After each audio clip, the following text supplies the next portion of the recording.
Tout le monde pleure, mais personne ne crie et pleure vraiment à Dieu. Parce que lisez encore votre livre, votre Bible, ok?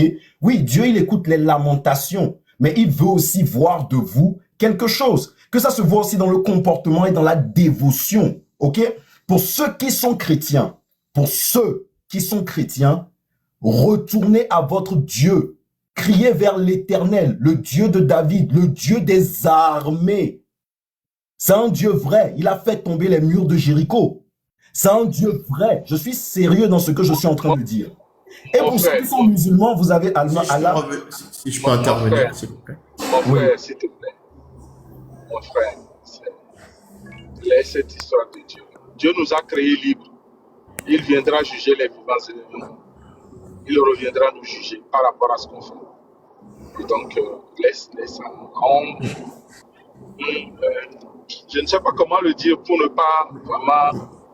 Merci. Non, je vois ce que tu veux dire. Je te comprends parfaitement parce que si nous sommes à l'image de Dieu, que nous sommes vraiment des enfants de Dieu, je ne comprends pas pourquoi est-ce que nos frères, qui vont bien sûr à l'église, vous voyez très bien que quand il arrive à Paris, quand il arrive à Rome, il va vite faire. Parmi lesquels il y a des pasteurs. Non. Voilà, donc pour te dire, c'est ce même pasteur qui a volé de l'argent pour aller acheter l'immeuble d'un demi-milliard, tout ça là.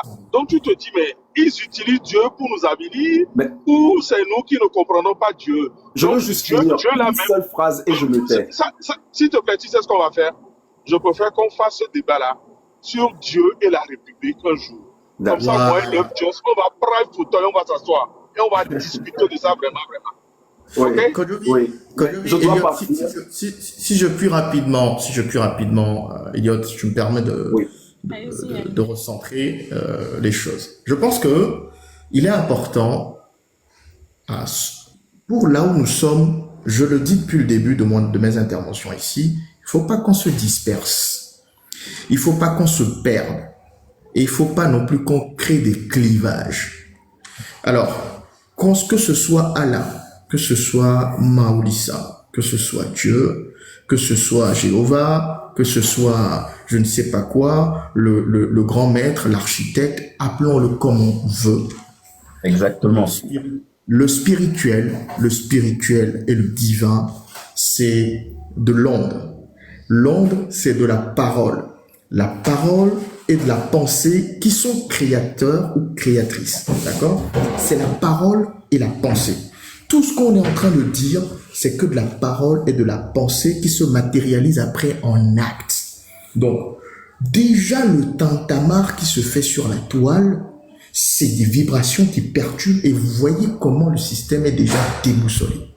Donc, effectivement, la mesure du côté spirituel sur lequel Lovejoy voulait attirer l'attention, c'est qu'il faut que ce soit accentué. Et dans l'accentuation, ce n'est pas faire la propagande pour telle religion ou telle religion. Chacun n'a qu'à le prendre dans sa forme qui lui est propre et qui lui est, où il se sent à l'aise, mais il faut décréter la négation de ce que ce système et ce régime fait. Point. Chacun le prend à sa façon, mais il faut décréter la négation de ce que eux ils sont en train de déplacer comme onde, comme vibration, comme action pour nous asservir au niveau du peuple togolais. La dit Nso et Noa et Christoto, allo le Konoma. Aoussa, allô, Voudoussi, allô, non, c'est pas ça, Amissa, et il y a des gens même qui sont athées, qui ne croient en rien, mais qui croient juste en leur capacité à changer les choses. Eux aussi, c'est une puissance spirituelle. Il faut qu'ils déplacent les choses. Donc, revenons tranquillement sur le fond du problème. C'est l'éveil et c'est l'amplification de la désobéissance civile que Lovejoy s'appelle le chaos. Je dis aujourd'hui, il faut constater quelque chose sur la toile déjà. À l'international, dans la diaspora, il n'y a rien à faire. Le gros problème aujourd'hui, c'est que nous tous, nous contribuons. Et je veux qu'on y aille avec des éléments de méthode et des éléments d'action. On continue à dénoncer. C'est une des actions. Aujourd'hui, on est sur les panels. C'est une des actions. Mais qu'on ne vocifère, excusez-moi le terme, je m'excuse d'utiliser ce terme, qu'on ne vocifère pas trop sur la population qui est à Lomé. Et quand quelqu'un disait tantôt que ceux qui sont à Lomé, ils n'ont pas eu l'occasion de sortir, je peux vous dire qu'il y a une grosse classe moyenne aujourd'hui qui est sortie et qui est revenue.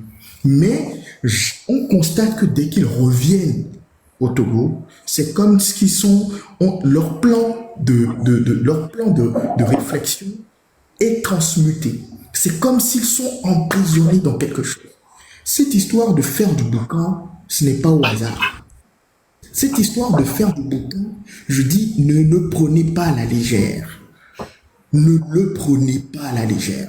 Il faut qu'on amène la population à le faire. C'est-à-dire que même si on doit le faire pendant une semaine et qu'il n'y ait pas une seule personne qui met pied dehors, et je veux dire, il faut quand même féliciter la population togolaise. Ce n'est pas encore comme ça doit être pour que les choses changent, mais aujourd'hui, je vais vous lister quelques exemples. Les marchés sont fermés. Les bureaux de vote sont vides. Il y a des gens qui ont le culot d'intercepter des gens qui viennent bourrer des urnes malgré la censure Internet et qui le remontent. Il y a des gens qui arrivent quand même à sortir dans le quartier. Le problème, c'est que les outils de communication sur le territoire sont au désavantage de ceux qui sont à l'international aujourd'hui depuis la censure Internet, qui est aujourd'hui le véhicule de communication de masse.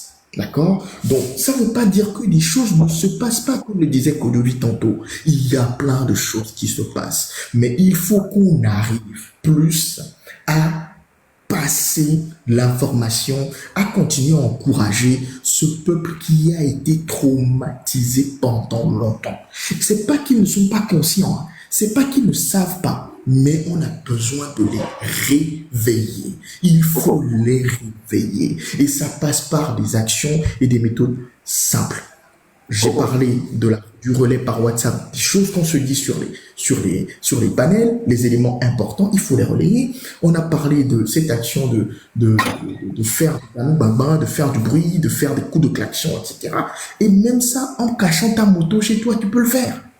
Il y a d'autres choses qu'on peut faire. Je vais encore donner un autre exemple. Là, par exemple, vous tous qui êtes à l'international, il y a plein d'articles fake. Il y a plein de photos fake qu'on envoie. Il y a des choses qu'on envoie. Ce système a recruté des centaines, 300 trolls en Turquie, une équipe qui est, j'ai entendu dire, en Côte d'Ivoire, d'autres qui sont au Sénégal, d'autres qui sont sur le territoire, et ils sont en train d'inonder la toile de choses. Vous allez continuer à les dénoncer là-bas, à envoyer des commentaires contre ce qu'ils sont en train d'envoyer. Ça aussi, c'est des ondes qu'ils envoient, mais c'est des ondes écrites. Il faut dénoncer, il faut continuer à les contre-attaquer.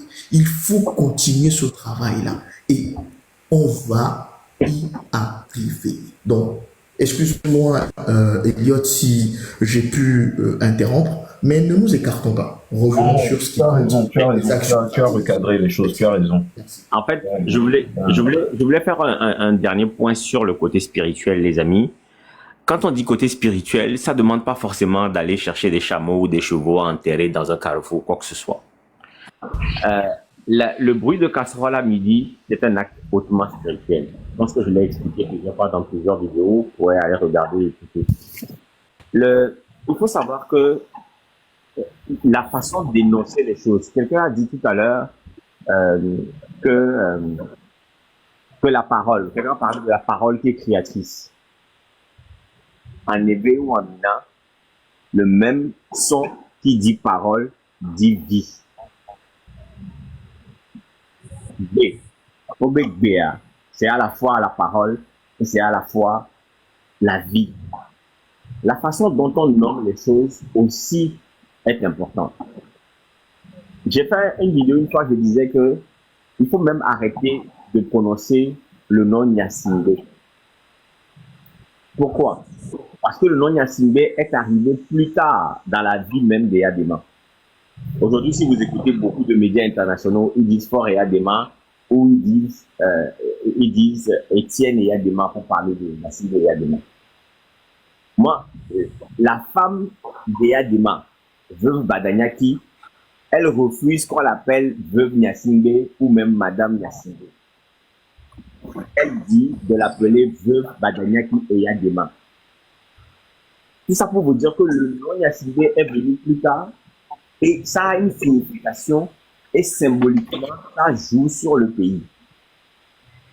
Quand je fais l'appel de dire à tous ceux qui interviennent de ne plus dire Fort Gnassingbé, son excellence Fort Gnassingbé ou le président de la République Fort Gnassingbé, de l'appeler Fort Vie, pas de façon affectueuse, mais de l'appeler Fort Vie parce que tout son bilan aujourd'hui fait que c'est quelqu'un de petit vis-à-vis de la démarche actuelle et qu'il n'est pas assez grand pour qu'on l'appelle de son nom complet.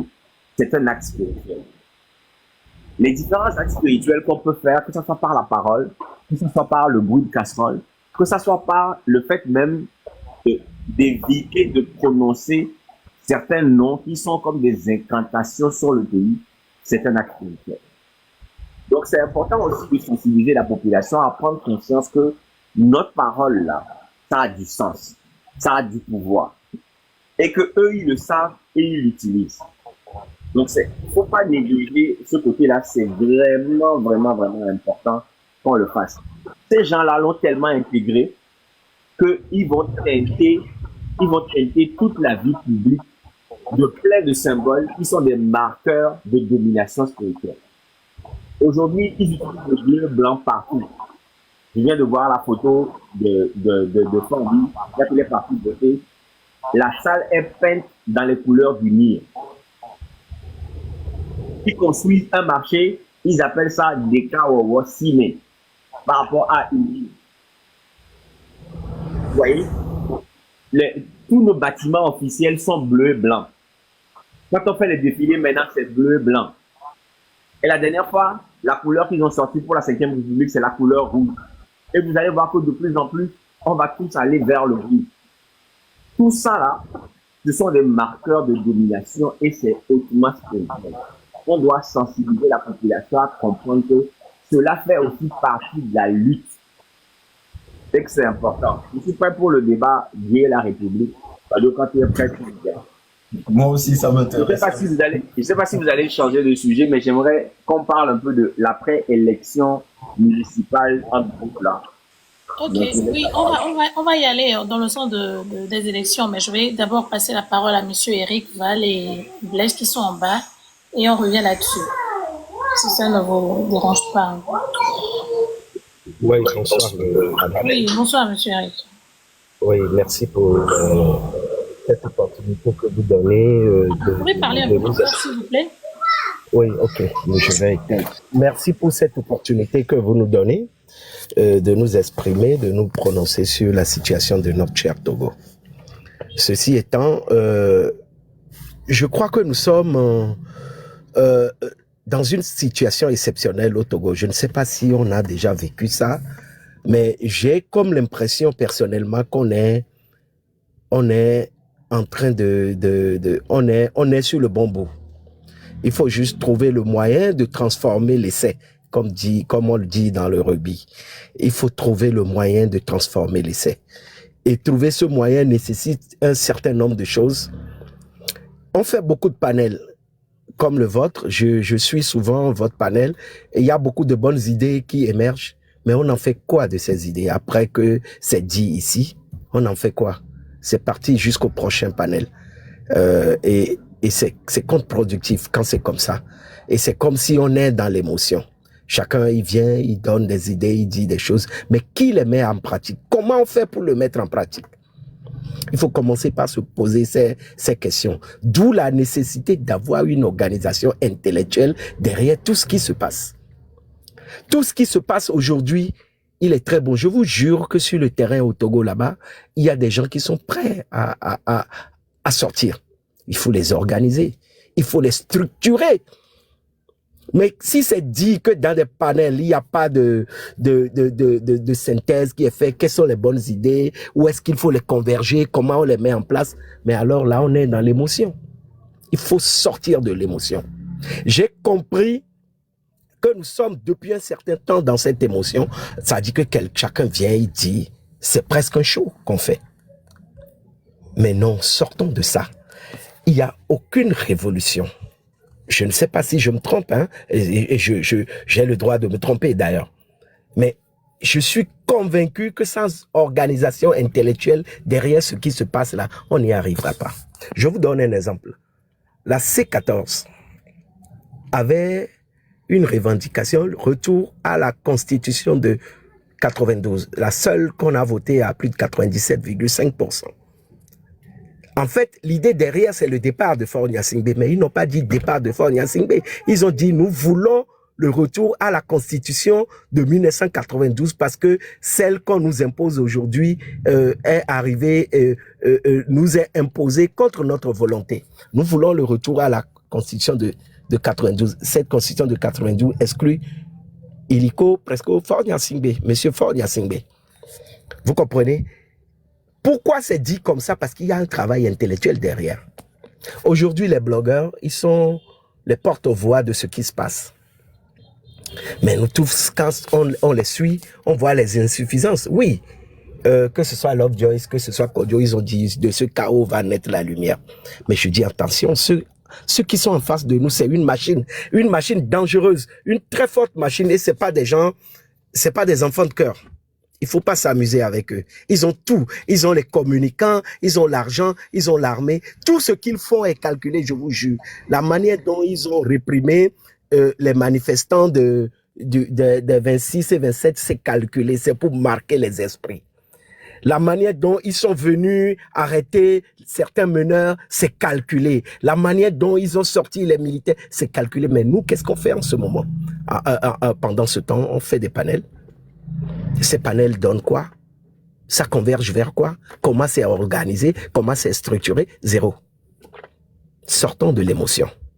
Nous sommes des gens intelligents. Il y a tellement de gens intelligents au Togo. Mais si on ne s'organise pas, il n'y a rien qui se fait sans organisation. Je vous le jure, il n'y a rien, absolument rien qui se fait sans organisation. Les partis politiques, on va les incriminer, on va leur reprocher des choses. Mais qu'est-ce qu'ils peuvent apporter à cette lutte? Quelle approche il faut faire par rapport à eux? Il faut une organisation. Il faut des gens qui réfléchissent. Il faut des cellules derrière qui réfléchissent et qui donnent et qui disent, bon, ok, allons comme ça.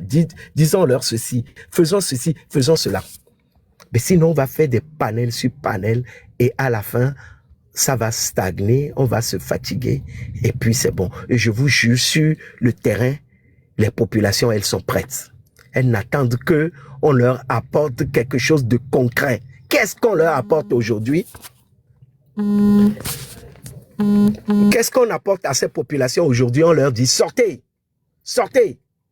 Ok, mais qui est derrière pour organiser? Moi, j'ai déjà organisé des manifestations dans le cadre de l'opposition à Lomé. Je le dis aujourd'hui, clairement, j'ai participé à l'organisation. J'ai été dans une cellule d'organisation des manifestations de l'opposition togolaise. Je sais comment ça se passe. Il y a un travail derrière qui se fait. Et on ne fait pas ce travail, on leur dit de sortir. Et je vous jure, c'est pas que ces jeunes-là, le 16, hier et aujourd'hui, n'ont pas envie de sortir. Mais il faut les organiser. Il faut forcément les organiser. Vous avez entendu des témoignages où les jeunes disent les Adido Gome a mis to voix mi kobe a maton et a me 10 nekboué donc a mi aming ba onu a mi jomi ibeme. Non. Il faut quelqu'un à Adido Gome qui puisse structurer les 10 là, amener d'autres 10 du même quartier d'Adido Gome qui sont même peut-être dans un coin plus reculé d'Adido Gome et on en forme une poche de résistance. Il faut forcément organiser. Lomé sera le pôle le plus important, mais il ne faut pas négliger l'intérieur du pays. Il faut toujours cette organisation parce que combien ils sont à avoir accès à Internet au Togo? Il faut faire l'étude, c'est d'où la nécessité d'une organisation intellectuelle. Ils sont combien à avoir accès à Internet, à l'intérieur du pays? Ils sont combien à savoir ce que nous disons sur les panels?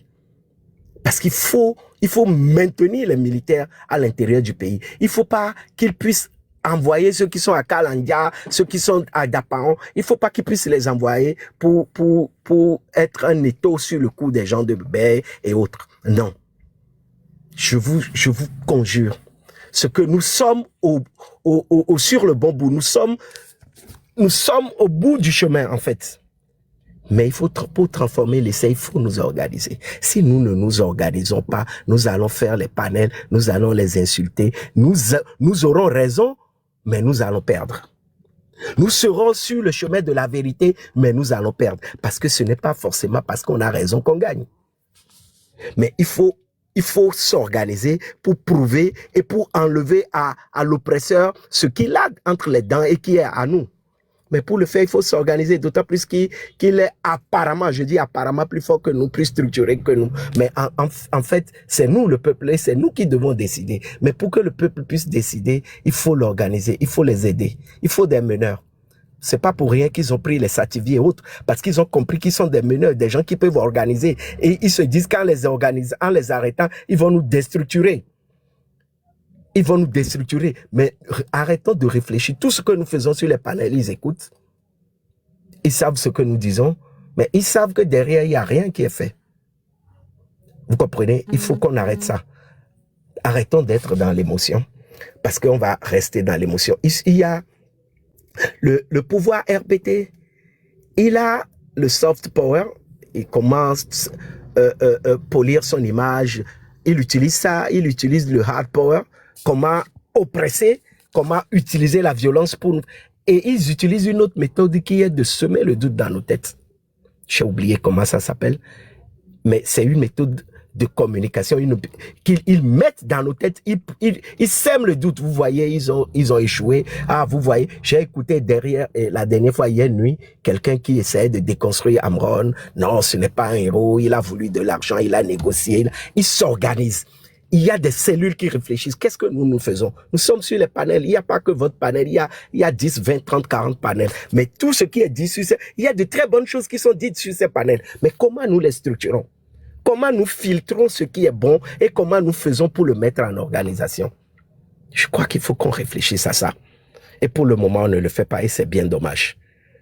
Si on ne le fait pas, d'ici quelques mois, chacun va retourner à ses occupations et la population qui, elle est prête, je vous jure qu'elle est prête. Si jusqu'à aujourd'hui, malgré la coupure d'Internet, malgré tout ce qu'ils ont fait comme menace, malgré tout, des populations s'organisent pour s'opposer aux fraudes et filmer et nous envoyer, c'est que ces gens-là sont prêts.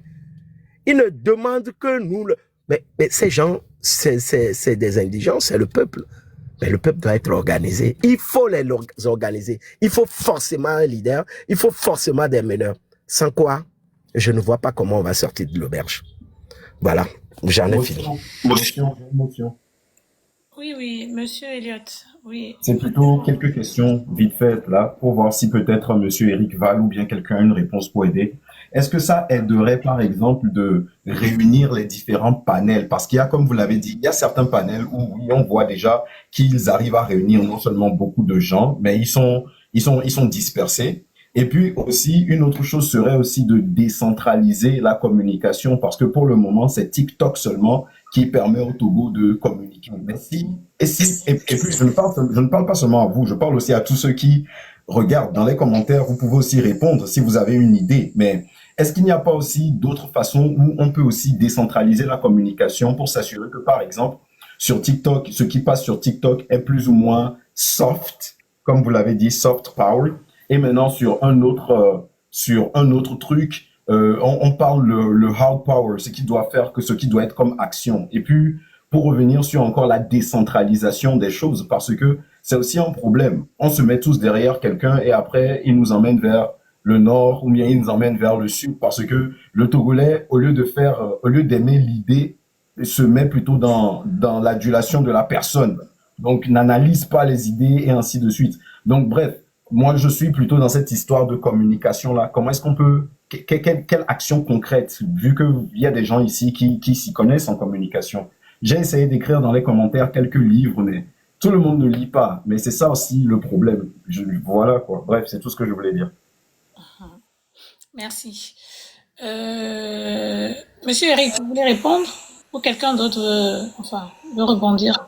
S'il vous plaît. Vas-y. Oui, pour ce que le monsieur a posé comme question tout à l'heure, je sais que dans cette lutte, nous tous sommes dans les petits cellules. Monsieur Amédou et mis les groupuscules. Alors on réfléchit dans ce groupe-là. Il ne faut pas qu'on vienne exposer tout sur les réseaux. Si vous êtes deux, on y a deux personnes, mia wo confiance nya no mia to action les fun fan. Ça peut nous aider parce que moi je suis venu sur ce panel cet après-midi démotivé, découragé, mais les choses que j'ai écoutées tout à l'heure, ça m'a encore renforcé. Ça m'a réconforté et renforcé. Donc, il y a des petits cellules, il y a qui prennent mesure au fond, communication, que les nya de toi, ça peut faire révolter la population. Donc, allons, il ne faut pas qu'on expose tout ici. Parce que ce pouvoir, et il y a un pouvoir, là c'est après, il agit en fonction. Donc, moi, selon moi, nous bon, ma téléphone. Ok, quelqu'un d'autre veut rebondir? Voilà, Blaise. Monsieur Blaise. Bonjour. Oui, allez-y, Blaise. Bonsoir à tout le monde. Bonsoir. Bonsoir les grands frères, grandes sœurs. Je félicite beaucoup pour votre bravo à travers les problèmes que subit notre cher pays, que plus de soixantaine d'années et encore subit de beaucoup de choses. Et tant que nos grands leaders qui ont lutté pour cette patrie et que sont morts pas en paix, sont partis dans les douleurs, sont aujourd'hui là où ils sont et dans des conditions et je sais pas dangereux qui sont quittés dans cette vie. Moi, ce que je dirais que il n'y en aura pas de paix. Et avant que l'Église n'arrive en Afrique ou bien au Togo, et d'ailleurs, nos parents ne connaissaient pas la pauvreté. Je veux le dire. Nos parents, dans le temps, ne connaissaient pas la pauvreté. C'est l'école que les Blancs nous ont amenée qui a fait découvrir le savoir à un moment qu'il y a quelque chose dans cette vie qu'on appelle la fortune, la pauvreté. Donc, moi, ce que je dirais, sortons aujourd'hui dans cette mentalité de ce que les Blancs nous ont fixé dans notre tête. Nous tous, on est que une famille soudée. Toute l'Afrique, comme le Togo, toutes les ethnies, nous devons lutter pour notre liberté. Nous devons lutter pour nos enfants. Nous devons lutter. Nous devons faire tout possible pour que gain de cause le derrière et quand un jour nous ne sommes pas là, nos enfants bénéficient. Je reviens pour les propos de notre grand frère Amouron. Amouron n'a pas faim tant que beaucoup le pensent. Amouron n'a pas faim, mais il le fait pour ses enfants. Il sait que là où il est âgé, mais il fait ça pour ses enfants. Il fait ça pour ses enfants. Donc, moi, ce que je dirais est que aujourd'hui, nos grands leaders, ceux qui sont là, qui gouvernent, ils savent que la jeunesse a décidé. Ils savent, ils font de tout leur champ tout ce qu'ils font, ils sont là à voir. Ils savent que la jeunesse est déterminée. Ils savent aujourd'hui que l'éveil de conscience, la jeunesse est déterminée. Ce n'est plus comme avant.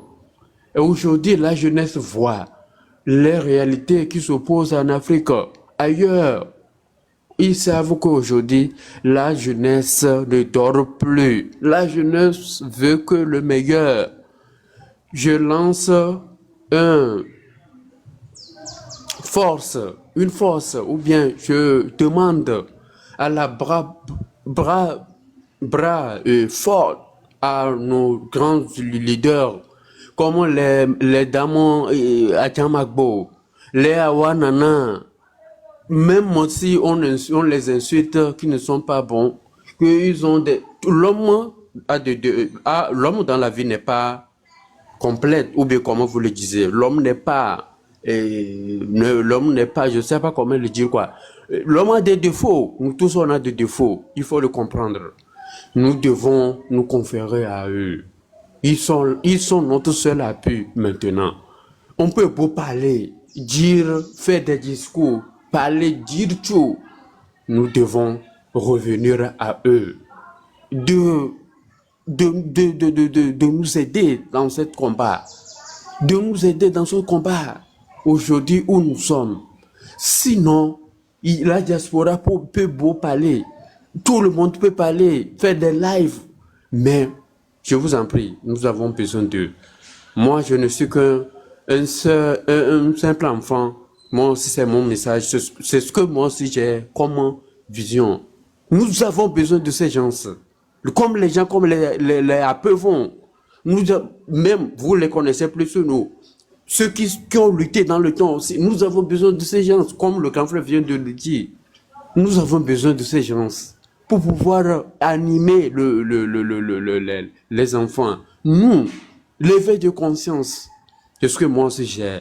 Sinon, tout le monde est fatigué. Tout le monde est fatigué. Quand tu vas au Bénin, tu ressors, tu vas au Ghana, tu vas au Burkina, tu vois que non, on est dans le noir ici au pays. On est dans le noir. On dort trop ici chez nous ici. On doit s'éveiller. Non, la famille Gnassingbé n'est pas la suprême à en savoir ici au Togo. Il y en a plein des intellectuels ailleurs. Il y en a beaucoup qui ont étudié. Il y en a des gens qui ont lutté dans l'indépendance du Togo avant même l'apparition de la famille Gnassingbé. Vous voyez, il faut que il faut mettre dans la main et que nous luttons ensemble et que le pays avance. Et que par les aïeux qui ont lutté, qui ont fondé ce pays, qui ont mis les piliers, ils sont là dans le noir. Ils sont là dans la lumière. Ils nous attendent. Et ils luttent pour nous aussi. Et pour que le sang ne verse plus. Leur sang qui a été versé seul suffit pour que le pays soit construit en paix. C'est ce que moi aussi j'ai. Merci. Oui, monsieur, pardon, monsieur Blaise, merci. Monsieur Eddy. Monsieur Blaise, est-ce que je peux vous descendre quelques minutes le temps de monter quelqu'un d'autre? Vous pouvez revenir si vous avez d'autres questions. Pas de problème. Merci beaucoup. Monsieur Eddy. Bonjour à tout le monde et merci de me recevoir sur le panel. Pour ceux qui ne me connaissent pas, je suis Eddy Moufassa. Et j'aimerais commencer mon allocution en paraphrasant Tavu Amorin dans son discours de 1992. Quand il disait, je paraphrase, je cite, pardon, « Je voudrais dire au peuple togolais que le pessimisme est vrai si l'on ne veut rien, et que l'optimisme n'est vrai que par la volonté. » Et il finissait en disant « Vive le peuple togolais dans sa marche triomphale, vive le Togo libre et souverain, et vive l'Afrique unie. La lutte continue. » Je dis la lutte continue parce que tout à l'heure, je regardais et je suis monté particulièrement à cause de deux personnes. Mon petit frère Elliot, qui j'espère m'a reconnu. Et ça m'a touché énormément de l'entendre parler parce que c'est la preuve que aujourd'hui tous les jeunes Togolais se sentent impliqués. Impliqués parce que malgré, il a dit dans le live son âge, pardon. Il a dit qu'il avait 31 ans et moi je le connais depuis qu'il est tout petit. Et heureusement ou malheureusement, on a eu la chance de connaître aussi tout ce qui est Monsieur ADJ et ses enfants aussi. Et c'est malheureux de voir aujourd'hui en fait que sur le panel, nous sommes tous des Togolais intelligents, avec des compétences dans plusieurs domaines différents, mais que nous nous retrouvons ici aujourd'hui à parler de l'état de notre pays qui est un état dégradant. Des fois, je m'amuse à me promener un petit peu dans les pays où je suis bien invité. Et je constate souvent que quand nos frères togolais, on se rencontre, certains sont dépités. Certains viennent par la route. J'en connais plein qui sont venus en Europe ou dans d'autres pays, enfin, de la zone, à travers la Libye, le désert, les bateaux. J'en connais beaucoup qui traversent beaucoup de situations. En fait, je voudrais dire ceci. Ce n'est pas parce que des fois, certains d'entre nous immigrent et se retrouvent en Occident que nous avons l'impression d'avoir atteint le maximum de notre potentiel. Bien souvent, nous quittons le Togo parce que nous n'avons pas les moyens de nous exprimer correctement. Parce que certaines personnes se permettent de museler, en fait, tout ce qui est expression.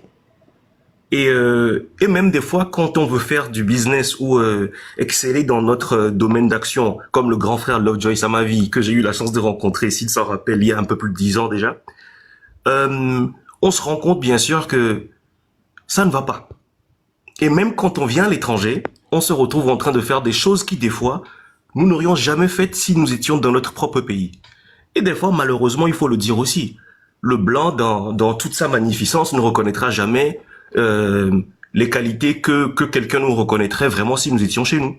Donc ça fait beaucoup de potentiel gâché.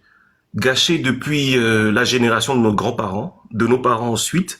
Certains d'entre nous, on a un certain âge, on a l'impression qu'on n'a pas accompli les choses qu'on aurait bien voulu faire de nos vies, même si petites choses, tu as l'impression de les avoir faites. Et puis on a l'impression aujourd'hui, parce que moi je regarde dans les vidéos, je regarde dans la rue, je vois que la majeure partie des jeunes qui sortent, c'est des jeunes qui sont dans la vingtaine. Certains sont encore au lycée, certains malheureusement ont 14 ans et quelqu'un va les tuer, les mettre dans la lagune. Et tout ça c'est déplorable. Je pense que le fait que nous serons là sur ce panel, c'est parce que nous reconnaissons tous ce problème-là et que nous voulons interagir autant avec nos frères qui sont encore sur le territoire qu'autant avec la diaspora togolaise, parce qu'il y a des gens qui se disent, nous on va rester silencieux, on va pas prendre de risques, on va rester tranquillement dans notre coin parce que comme ça, on va aller mieux. Bon, les gars, à ceux-là, j'aimerais passer un message particulier. Certains d'entre nous sur le panel ici ont subi les brimades qu'il fallait subir quand on était au pays. Aujourd'hui, on est peut-être à l'étranger, par contrainte, mais j'aimerais leur dire que s'ils ne parlent pas aujourd'hui, qu'ils ne parlent plus. Parce que il y a un truc dont les Togolais doivent prendre conscience. C'est que, et c'est sur ça que je veux revenir sur ce que le grand frère Lovejoy disait tout à l'heure, c'est le caractère même de la lutte comme elle est en ce moment. On est en train de parler d'une lutte qui ne se fait pas parce que c'est un parti politique qui nous a dit « levez-vous » comme au temps de nos parents. C'est des jeunes qui en ont ras-le-bol dans la diaspora ou sur le continent et qui se disent « on en a marre, on veut un changement ». Je dis ça pourquoi? Parce que tout à l'heure, j'ai entendu le grand frère Eric Valls dire qu'il faudrait un leader, un meneur. Malheureusement, à l'étape où nous sommes, un leader, un meneur, je pense que l'étape est mal choisie. En ce moment, comme le grand frère, je rappelle encore ce que le grand frère Lovejoy disait, c'est la théorie du chaos qui va fonctionner en ce moment. Il faut que ça prenne comme ça, et après, il y aura d'autres étapes. Je dis ça pourquoi? Parce que dans chaque conflit, il faut quand même 3 ou 4 composantes. Quand on parle de soulèvement populaire, il faut les idéologues, des gens qui réfléchissent et qui planifient, qui ont le courage de dire certaines choses. Il y a ceux qui financent la révolution. Il y a ceux qui s'occupent de la logistique de la révolution. Et il y a ceux qui sont les hommes d'action sur le terrain. Il ne faut pas qu'on saute les étapes. Ces 4 composantes-là vont arriver. En ce moment, on est encore dans la phase où tout est un petit peu, je ne vais pas dire brouillon, parce que ce serait manquer de respect à ceux qui se lèvent et qui sont blogueurs et qui n'ont pas l'habitude, justement, d'avoir des compétences en politique ou en géopolitique et qui pourtant, à cause de ce sentiment-là, de voir leurs droits bafoués, se lèvent quand même pour le dire. Donc, je pense que il y aurait plusieurs méthodes à citer, mais moi, j'aimerais m'attarder sur une méthode que le système utilise souvent, que j'appelle le système de la cooptation. C'est-à-dire, je vais prendre un exemple très banal pour qu'on le comprenne. On a Monsieur Adedje, que moi, j'ai rencontré plusieurs fois, hein, parce que c'était le parent de certains de nos amis, et qui s'est souvent vendu prétendu pasteur. Bon, que tu te prétendes pasteur, ça c'est ta vie, c'est toi qui décides avec Dieu ce que tu veux faire. Mais je tiens à informer les Togolais que ce monsieur, pour la majeure partie des gens de son église, des jeunes brillants qu'il a eu, c'est des jeunes qu'il a cooptés. En faisant quoi? Très tôt, quand il vous voit au lycée, quand il vous voit à l'université, il constate que vous êtes brillant. Ce qu'il fait, c'est qu'il commence par une petite phrase, te dit, ah, tu es brillant, et tu es chrétien. Quand tu lui dis que tu es chrétien, il te dit que viens dans mon église, non? Et c'est comme ça que pendant longtemps, il y a plusieurs jeunes qui sont rentrés dans cette église et qui par la suite ont retrouvé des petits, ou quoi, les gouvernements, mais après, c'est des gens qui, en vrai, c'est pas des trucs, des gens qui l'aident, c'est des gens qui l'utilisent. Parce qu'à partir du moment où ils sentent que tu es inutile, ils te jettent. Et c'est ce que les Togolais doivent comprendre. Ce système-là n'a jamais aimé personne. C'est un système qui, contrairement à ce que le père a fait, a évolué un petit peu dans une sorte de symbiose où on a mélangé autant des élites du Sud que des élites du Nord pour faire en sorte que Nesogo doit y avoir les miamiak et lui. Mais c'est pas forcément le cas. Et j'aimerais aussi... Oui. Et vite fait, comme tu viens de le dire, c'est une gangrène, c'est un cancer. Et ils font d'une façon à attirer d'autres familles dedans petit à petit. Le nouveau UNIR n'est pas comme l'ancien RPT. Donc, d'une façon ou d'une autre, des gens se voient impliqués, qu'ils le veuillent ou pas. Il faut que ça s'arrête. Sinon, si on laisse le truc continuer, ce sera, comme quelqu'un l'avait dit au préalable, une guerre civile. Parce que beaucoup de gens sont impliqués alors qu'ils ne voulaient pas. Oui, beaucoup de gens sont impliqués parce qu'ils ne voulaient pas. Et puis, il y a d'autres personnes qui sont impliquées parce qu'ils l'ont toujours voulu. Parce que, il y a des gens qui ne réfléchissent plus. Ils se disent que ça va, quoi. Il oublie que demain, il doit manger aussi. Il oublie l'avenir de ses enfants.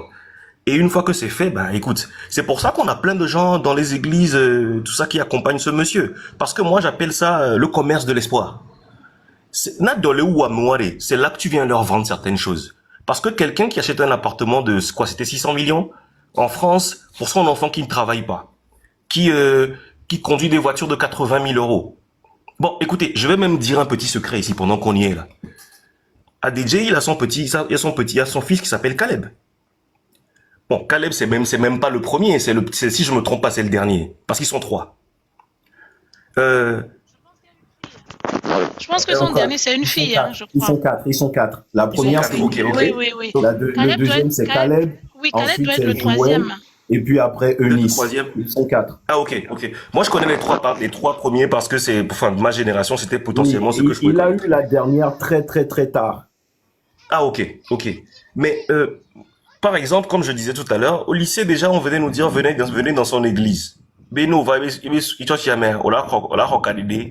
Et c'est là-bas que tu vas pouvoir avoir des opportunités pour demain. Mais, est-ce que les gens savent que la majeure partie des enfants que ADGA a, ce sont tous des enfants que ce monsieur,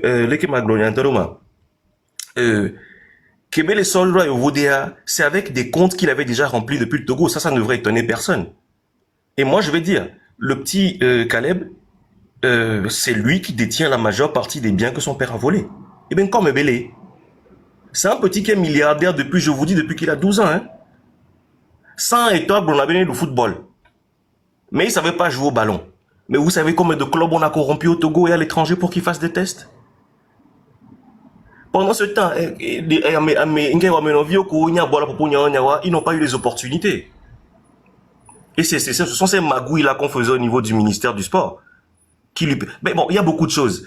Mais ce que je tiens à dire pour finir ici, c'est peu importe comment ce combat se terminera, je tiens à dire à tous les Togolais de tous bords, que tu sois du NIR, que tu sois de l'opposition, que tu sois tu fasses partie de la révolution populaire des jeunes, le Togo ne sera plus jamais le même.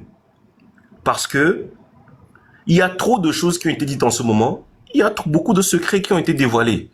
Donc, sur ce, moi, je dis force à tout le monde. Et je pense que, d'un côté, le grand frère Eric Valls avait raison. La Constitution de 92, c'est un truc auquel on doit revenir forcément. Et Fort le sait. Il sait que si on revient à ça, il m'a battu un épecbo. Je finirai par parler du côté spirituel. Les amis, Edukememilia, c'est un pays où ils ont passé du temps au Blamisuba. Pour les plus grands parmi nous ici, quand à l'époque UFC faisait campagne, on avait ablodé. Mais UFC et Sylvanus parlaient de ablodé. Ceux qui ont un certain éveil spirituel savent ce que ablodé signifiait à l'époque. Aujourd'hui, il est temps que Mia dit, comme on dit en anglais, our motto. Ça va nous servir en fait de drive pour pouvoir avancer et pour libérer ce pays. Moi, j'ai confiance. Je sais que les choses vont changer. les choses ne se resteront pas les mêmes éternellement. Mais je tiens à dire aussi, faites attention parce que ces gens préparent leurs enfants depuis 10, 15, 20 ans à venir prendre leur place. Donc soyez-en conscients et ne nous disons pas que le combat va s'arrêter au 16-17, comme j'ai entendu certaines personnes dire, ne va pas s'arrêter demain. Si on dit 1er, 2 août, non. C'est un combat que nous devons mener pendant longtemps. Et pour pouvoir le mener, il faut être unis. Il faudra aussi que nous soyons disciplinés. Mais ne passons pas le temps à nous tirer dessus. Chacun a sa pierre à apporter à l'édifice. Si tu es, et je vais finir par mes frères artistes, vous qui chantez là, comme moi aussi, on s'est amusé à faire ça pendant longtemps et qui ne prenait pas parti. Minodonkulo, Togo Tola va biomi. Akbe kaka, merci. Aïlé, je vais lire un Ok, vas-y. chapitre qui s'appelle Les héritiers de tous ces systèmes. Je pense que ça va faire écho à ce que Eddie disait tout à l'heure. Hein. D'accord. S'il vous plaît, ceux qui sont en bas, tapotez. J'ai mis tapoter parce qu'on les signalé, nous, il y en a depuis tout à l'heure. Tapotez, s'il vous plaît. Vas-y, Love Jess. De père en Les mots fils. très importants sont sortis. Benadé, hein. Il lâche rien aussi. Hein. Alors, ce que j'ai écrit dans ce chapitre-là, c'est de père en fils et de mère en fille, les mêmes patronymes se sont reproduits à la tête de l'État et dans toutes les sphères de contrôle du pays depuis les années 60, prenant un grand soin à se multiplier entre eux, de sorte à renforcer la mainmise sur tout le territoire et sur toutes les sources de revenus disponibles. Ces patronymes se sont propagés dans toutes les instances politiques, publiques et privées. Cela s'appelle la bourgeoisie. Quoi de plus normal dans un pays où le mérite est banni, combattu et prohibé? Le système est un baobab dont les racines sont renforcées par leurs excroissances et ramifications, permettant ainsi au baobab d'être de plus en plus ancré solidement. Le pouvoir est passé d'une main à l'autre par héritage. Les postes ministériels ont suivi. Plus loin, j'ai écrit,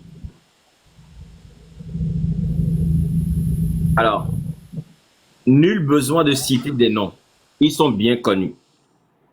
Dans ce élan sacrificiel à rendre l'évangile modeste, les cohortes de fils et filles d'eux sont venus s'aligner au rang du gouvernement et d'autres postes d'autorité, bardés de diplômes, a-t-on fait croire, diplômes justement payés grâce aux deniers publics qui ont jadis glissé malencontreusement dans les poches de leurs géniteurs. Pourquoi je voulais citer cette partie-là de mon livre Demain le Togo? C'est parce qu'il faut aussi dénoncer ce système de captation du pouvoir par héritage. Ils volent l'argent de l'État, l'argent qui aurait pu servir à construire des écoles, des lycées et des collèges pour éduquer la population, pour envoyer leurs propres enfants en Occident pour qu'ils reviennent demain, soi-disant bardés de diplômes. Et quand ils arrivent en Occident, en fait, ils ne font pas grand-chose. Ils n'apprennent pas grand-chose. Mais il y a un tapis rouge qui leur est déployé jusqu'aux sphères les plus hautes de l'administration publique, dans les sociétés privées et ainsi de suite. C'est aussi un fait à dénoncer et j'approuve ce que Eddie vient de dire. C'est pour ça que je voulais faire ce petit point.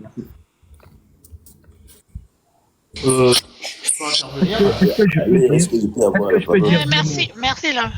Deux mots et on passe la parole aux autres ambassadeurs. Ok. Je dis merci beaucoup, Eddie. En fait, je ne voulais pas un leader pour pour tout le mouvement, non. Mais je voulais des meneurs sur le terrain. J'ai conseillé des meneurs sur le terrain. L'histoire d'Adedje, par exemple, à Palimé, à Kpélé, ils sont combien à l'avoir écouté, à l'avoir entendu?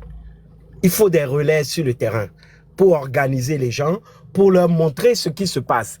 En fait, vous avez dit des choses très intéressantes. Vous avez parlé de ceux qui sont sur le terrain, ceux qui financent et ceux qui structurent les gens, qui réfléchissent sur la chose. C'est ça, moi, je veux. Je veux que des gens réfléchissent et qui nous donnent des éléments de langage pour expliquer ce que l'affaire Adedje, par exemple, ou bien expliquer, comme Lovejoy le dit, la captation du pouvoir de père en fils. Il faut un travail intellectuel pour faire de la communication. Il faut faire de la communication sur ces choses de manière structurée. Chacun dit avec passion, avec foi, ce qu'il a vécu. Mais il faut structurer tout cela. Après le panel de madame tout à l'heure, qu'est-ce qui va se passer? Les idées qui sont émises ici vont s'envoler. Mais non, il y a de très bonnes choses qui sont sorties ici. Et c'est pourquoi je veux qu'il y ait des cellules, une ou des cellules de réflexion pour aider à donner une force à ce qui se passe. Les gens sur le terrain veulent manifester, ils veulent entendre certaines choses. Ils veulent des meneurs. À aucun moment, on a besoin d'un leader pour semer le chaos, comme le dit Lovejoy. Oui, Internet seul ne suffit pas. Il faut des relais sur le terrain pour semer le chaos. Mais qu'est-ce qui va favoriser? Oui. Eric, est-ce que, par exemple, tu peux... Si je peux. Excuse-moi, Lovejoy, si je peux. Non, mais juste, je veux dire une phrase à Eric. Est-ce que tu peux prendre l'initiative de constituer ce groupe-là et de structurer les meneurs sur le terrain? Je ne suis pas au Togo, malheureusement, mais j'ai fait un travail que j'ai remis à Kodjo. Je me permets de le dire.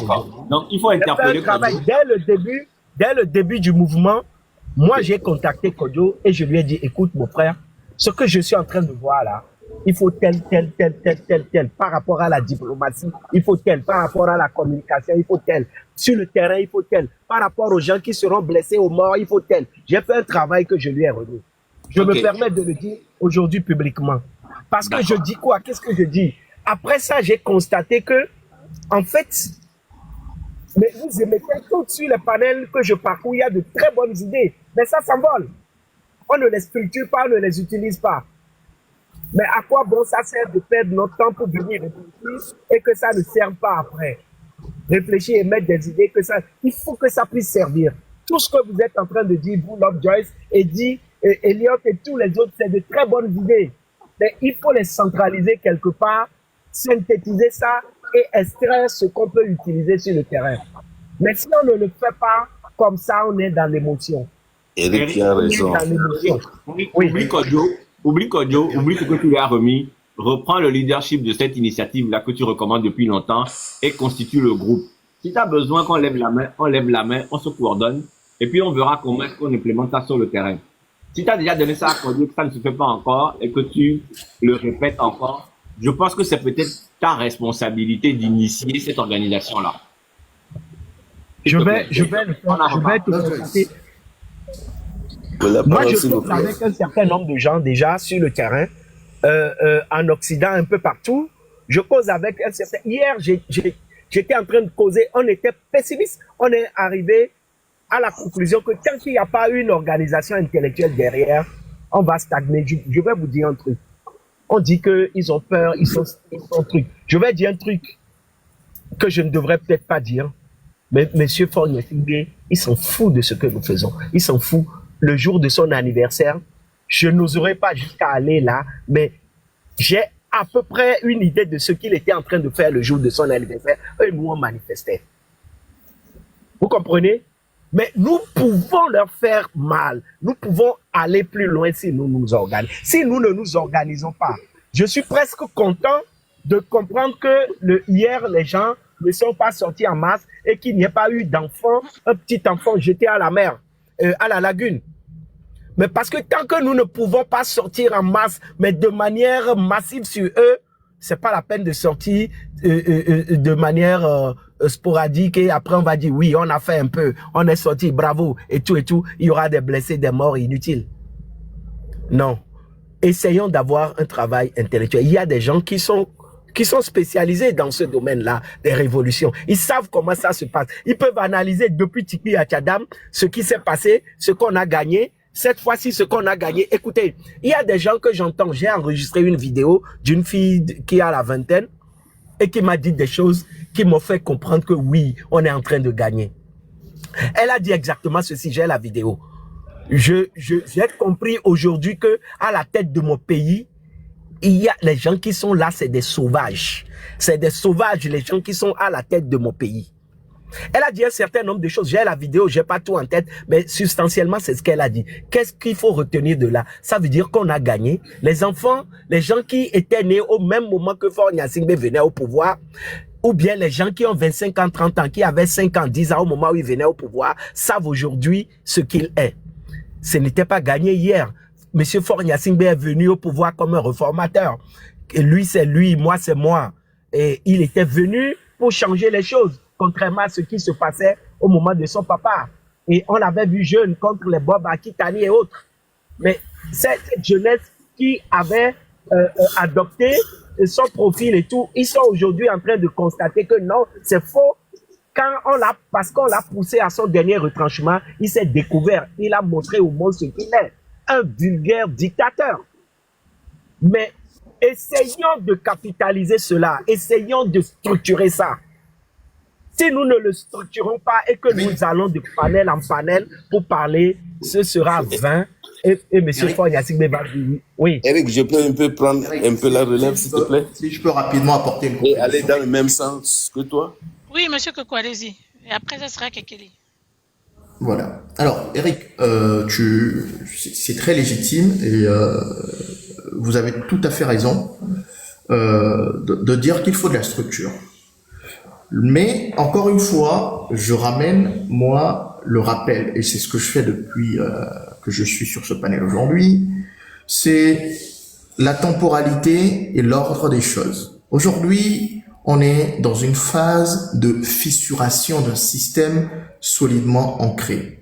D'accord? Ce qui marche pour fissurer ce système qui est solidement ancré aujourd'hui, c'est le fait que il n'y a pas de structure qui est vraiment formalisée et qui fait que les gens en face ne savent pas réellement par quel sens et par quel bout prendre la chose. Il faut déjà que cette phase atteigne son plein potentiel. Le problème qu'il y a aujourd'hui, effectivement, c'est comment arriver à diffuser proprement avec des relais locaux. Comme tu le dis, c'est des relais qu'il faut. C'est des relais terrain qu'il faut. Pour l'instant, c'est pas du leadership. Et je peux juste te répondre, Eric, en disant simplement que peut-être qu'ils ne se font pas voir, mais il y a des stratèges et des penseurs qui sont là. Ne pensez pas que les réactions qu'il y a dans les diplomaties étrangères ou telles que des réactions comme de leaders des leaders populaires insoumis tels que Mélenchon ou bien son groupe parlementaire ou dans la diaspora anglaise, c'est venu juste à cause des actions qui se sont passées le 6, le 26, le 27 et le 28. Il y a des gens qui sont penseurs et stratèges et des lobbies qui sont déjà à l'œuvre. C'est pas le moment pour l'instant qu'ils sortent. Et il y a des choses qui ne se disent pas sur la toile. En revanche, ce que tu évoques, Eric, en disant simplement qu'il faut déjà que les bonnes idées qui sortent des panels soient diffusées, vulgarisées, partagées à la population, il faut vraiment le faire. Et pour cela, c'est simple. Comme dans tous les panels, il y a 260 personnes, je suis sûr qu'il y a au moins 5 personnes sur ce panel qui savent faire des coupures de vidéos, des enregistrements d'écran. C'est facile. Moi-même, je le fais. Et des fois, je le partage, d'accord? Et je le relais par les réseaux WhatsApp. Aujourd'hui, on sait très bien que la plupart du panel est hors du pays et que les gens qui y sont, ils n'ont que WhatsApp. Et je le dis depuis le début. Mais coupez les parties intéressantes. Coupez les parties intéressantes. Des fois, moi, j'enregistre des lives entiers. Après, je prends des heures à reprendre des parties chocs et à les ventiler par de proche en proche, ce que tu appelles par la cooptation. Je le diffuse à des gens de proche en proche et ils rediffusent.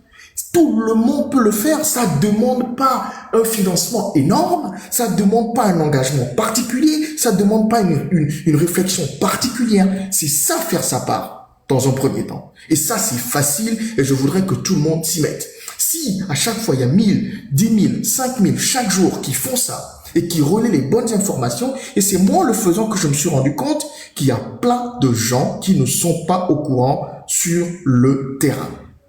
Et c'est par ça que ces gens aussi y rediffusent. Donc ça, déjà, j'invite tout le monde à le faire. Première chose. Maintenant, pour la réflexion. Et la structure dont vous parlez, c'est pas du leadership. Ça s'appelle de la coordination stratégique. La coordination stratégique aujourd'hui, elle prend en compte les positions de chaque groupe dans la lutte. Comprenez que dans cette lutte, il n'y a pas une seule forme, il n'y a pas un seul groupe, il n'y a pas un seul plan tactique. Il y a tellement d'imbrications. Il y a des Farida Nabourema qui font leur boulot, il y a du M66 qui fait un gros boulot sur la toile, il y a des Jamie qui font un autre type de boulot, il y a nous qui sommes sur les panels qui faisons d'autres types de travaux, il y a des gens qui sont sur le terrain, vous ne le savez pas. Et il est important de préserver pour l'instant ces gens, connaissant le système qui est en place. Voilà pourquoi vous ne le savez pas, où il y a des relais qui sont faits entre ce qui se passe aujourd'hui sur la toile et ces gens-là.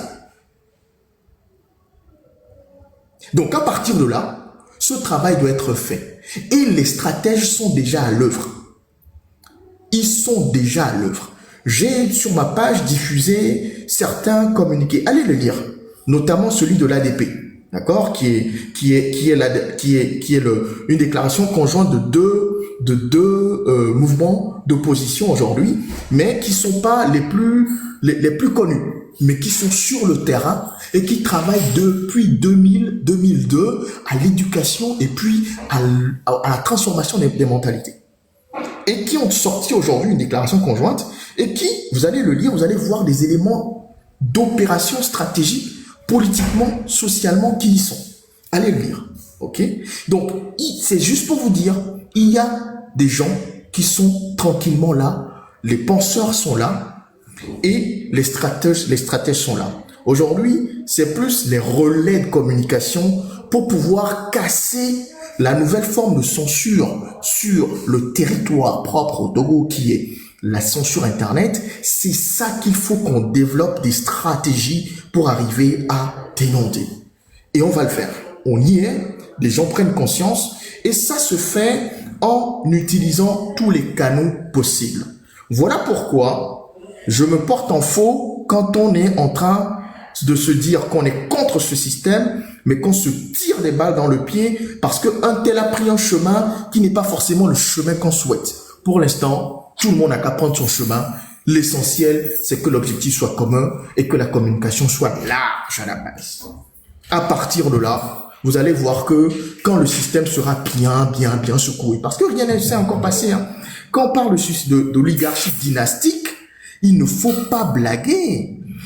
La personne aujourd'hui qui est faible vie, vous l'appelez fort vie. Moi, je l'appelle faible vie pour reprendre les termes d'un panéliste que j'ai connu, que j'ai entendu sur un autre panel. Il s'appelle faible vie.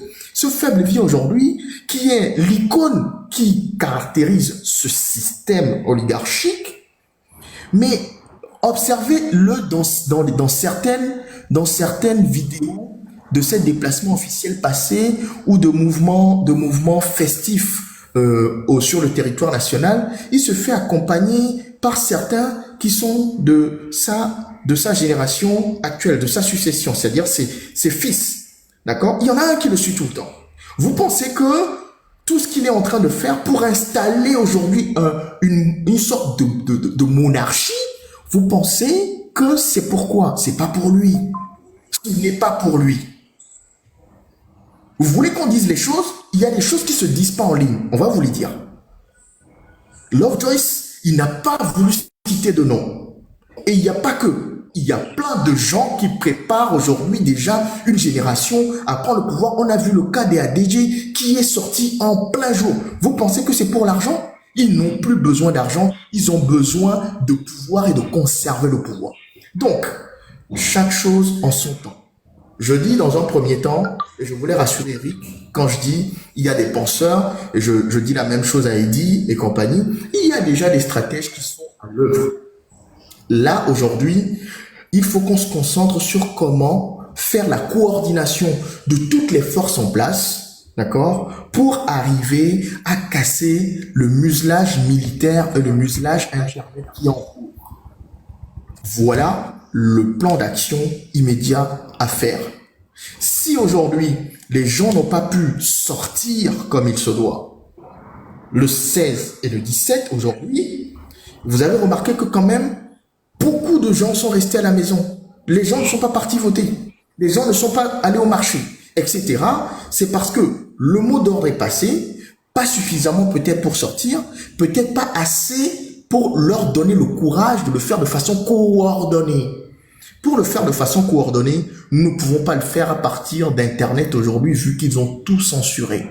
Ça doit se faire à partir des relais locaux que vous évoquez. Ces relais locaux doivent s'organiser. Il y a des rapprochements qui se font. Cette coordination, elle est en train de se mettre en place. Il faut les laisser se mettre en place et vous allez voir dans les jours à venir. Donc, oui, je vois quelqu'un qui parle qui tag Markunda, que j'ai un peu suivi avec son mouvement. Moi, je ne voulais pas donner des noms et compagnie. Écoutez, ce dont on parle, ça dépasse même largement le niveau de Markunda, qui est encore aujourd'hui, on va dire, complètement isolé par un certain nombre de paramètres. D'accord? Il y a des gens qui ont de la matière qui existe et qui sont prêts et qui ont des lobbies et qui ont des contacts et qui sont aujourd'hui à l'œuvre. Mais il faut déjà, on peut faire tout ça. Une structure sans masse, qui soit consciente, qui soit éduquée, ne servira à rien du tout. Donc déjà, réveillons la masse, continuons à réveiller la masse. Et c'est pas seulement parce que on a eu peur de quelques bérets rouges, quelques bérets verts qui sont sortis pour intimider, ou bien qu'on a été prudent par rapport à eux, que ça n'avance pas. Ça a déjà changé. Il faut se rendre compte que ça a déjà changé. Ça n'a pas encore atteint ce que ça doit atteindre, mais ça a déjà changé. Donc, voilà ce que je voulais apporter comme élément de réponse à Eric et puis à Mufasa. Et je peux ajouter quelque chose vite fait avant d'y aller. Monsieur Coco. Oui. Grande sœur, je peux ajouter un truc vite fait avant d'y aller. Allez-y. Je dois vous laisser, comme ça je peux libérer la place pour quelqu'un d'autre aussi. J'aimerais à la suite de ce que le grand frère vient de dire que il a dit beaucoup de choses importantes. Et une des actions que je pense qu'on devrait commencer à mener maintenant, je pense à titre personnel, c'est que certaines idéologies ont déjà été évoquées quand le grand frère Lovejoy lisait quelque chose. Donc moi j'aimerais, si possible, qu'il me donne le titre de son livre. Je pense que ce serait déjà bien de l'acheter pour apprendre des choses. Et puis j'aurais une question pour le grand frère Lovejoy aussi à la suite du titre enfin après qu'il m'ait donné le titre de son livre. Est-ce qu'il peut nous donner quelques éléments sur la façon dont lui, en tant que communicant, peut analyser un peu la situation et nous dire quels sont les moyens ou les petits moyens que ces gens-là mettent en place pour torpiller la communication qui se fait au niveau de la population et comment ils s'y prennent un petit peu. Merci beaucoup. La question, c'était pour qui? Joyce, pour Love Joyce. D'accord. Love Joyce. T'es là? Je viens de mettre le titre du livre dans le chat. C'est « Et demain le Togo, ce que vous devez savoir pour agir efficacement ». C'est sur Amazon. Il y a un bruit. Alors ta question était de savoir, c'était quoi les actions de communication qu'ils mettent en place pour étouffer la révolution? Exactement. Juste pour le dire, comme ça au moins les gens qui peut-être ne suivent pas forcément les panels ou des gens comme nous qui peuvent aller retranscrire ça à nos tantes, à nos oncles qui sont dans le quartier, que ce soit faisable, quoi, qu'on sache un peu plus de choses, etc. Une des actions de communication qu'ils mettent en place, c'est d'inonder, il y a tellement de bruit, je ne sais pas si ça vient d'où, c'est pas de mon côté. C'est d'inonder la toile de fausses informations. Ils essaient de distiller des fausses informations dans le domaine public, comme par exemple la stratégie de dire que les gens de l'AES sont contre la révolution parce qu'elle est pilotée par la France et que c'est pour les empêcher, eux, de s'épanouir parce qu'on va bloquer le port et que c'est parce que Fort est contre la France et pro-AES que la France veut le destituer. L'autre effet de communication qu'ils ont mis en place aussi, c'est de dire que cette révolution-là va à la fin s'attaquer à nos frères kabylais parce que oui, les Évés sont fâchés, tout et tout, et c'est eux qui mettent ça en place pour susciter le repli identitaire. Maintenant, ils vont opposer, comment on appelle ça, un discours officiel formaté à la diversité de discours et de mots d'ordre de la révolution. C'est-à-dire que eux, ils vont avoir des éléments de langage, ils vont répéter par des prises de parole officielles, comme on a vu Gilbert Bawara monter à la télé, même les déclarations des ADJ, des Adjoulouvi Pakom et compagnie. Pour eux, c'est une prise de parole officielle, qui a l'air plus crédible parce qu'ils sont des autorités, parce qu'ils sont en costume. Ça a l'air plus crédible que de voir des jeunes en t-shirt rouge avec bandana qui disent et racontent n'importe quoi.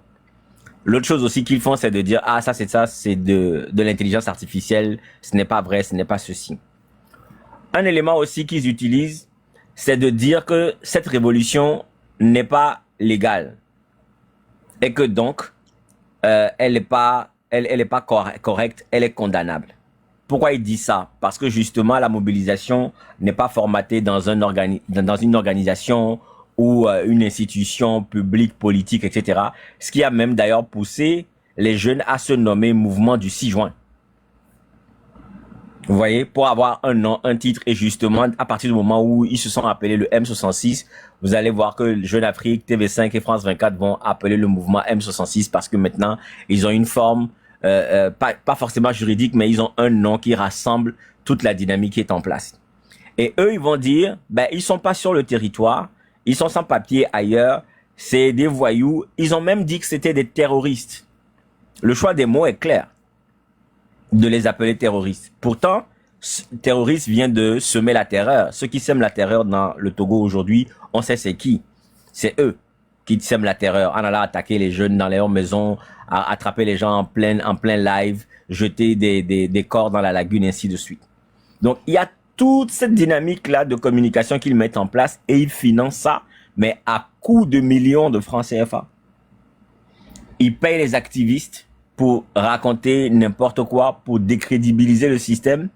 Et ce qui est une paralysie, lorsque l'on lance un mot d'ordre, qui est une paralysie totale du pays, eux, ils vont envoyer leurs activistes dire que ça n'a pas fonctionné, le mouvement 66 a tapé poteau, et ainsi de suite. Et c'est pour cela qu'à chaque fois, nous, on est obligé de revenir expliquer que si le M66, qui est un groupe qui n'est pas légal ou légitime selon eux, arrive à empêcher les gens d'aller au grand marché et le port de fonctionner, ce qui a un impact, c'est déjà une victoire. Donc tout ça là, ce qu'il faut comprendre, c'est que un petit groupe que eux ils dénigrent, les pousse quand même à investir de l'argent, à sortir des ministres en costume, à se mobiliser chaque fois pour faire des rencontres, des conférences. Ça les dérange. Ce groupe fonctionne. Cette mobilisation fonctionne. Aujourd'hui, tout le monde parle du Togo. Et les différentes initiatives des jeunes comme l'opération Fourmi et tout ça là que Jamie avait initié, mais c'est d'une efficacité terrible. Il faut continuer à foutre le chaos. Le seul fait même d'arriver aujourd'hui à sortir des dossiers sur eux, ça a fait rire quand on a raconté que on a enfermé le président de la République dans les toilettes. Ça a fait rire. Mais vous imaginez l'effet que ça peut avoir dans la tête d'un Togolais lambda d'imaginer le président de la République enfermé dans les toilettes par une femme. Donc, tout ça là a des effets. C'est pour ça que je disais à Kodio ce matin, sors les noms. On est dans le chaos absolu en ce moment. Il faut que ce chaos là se renforce. Les Ivoiriens disent, au pays de gâter, il faut continuer à gâter. Et ensuite, tous ceux qui initient déjà, comment on appelle ça, des stratégies, qui réfléchissent à l'après-chaos, mais ils sont en train de se mobiliser. C'est pas tout qu'on dit justement sur les réseaux sociaux. Est-ce que ça répond à ta question?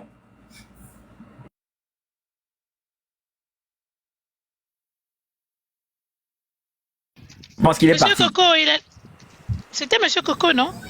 Non, je pense que c'était... Ah oui, c'était... plutôt, Oui. Et je voudrais compléter Lovejoy sur les éléments communicationnels factuels, deux, trois autres exemples. J'inviterais les gens à un peu suivre les sorties du journaliste d'investigation Ferdinand Haïté. Il donne plein d'éléments de communication là-dessus. Et ce qui prouve que ce régime suit à la lettre tout ce qui se passe sur tous les panels et qu'ils sont en train de réagir et ils ne sont pas indifférents et qu'on est en train de les fissurer.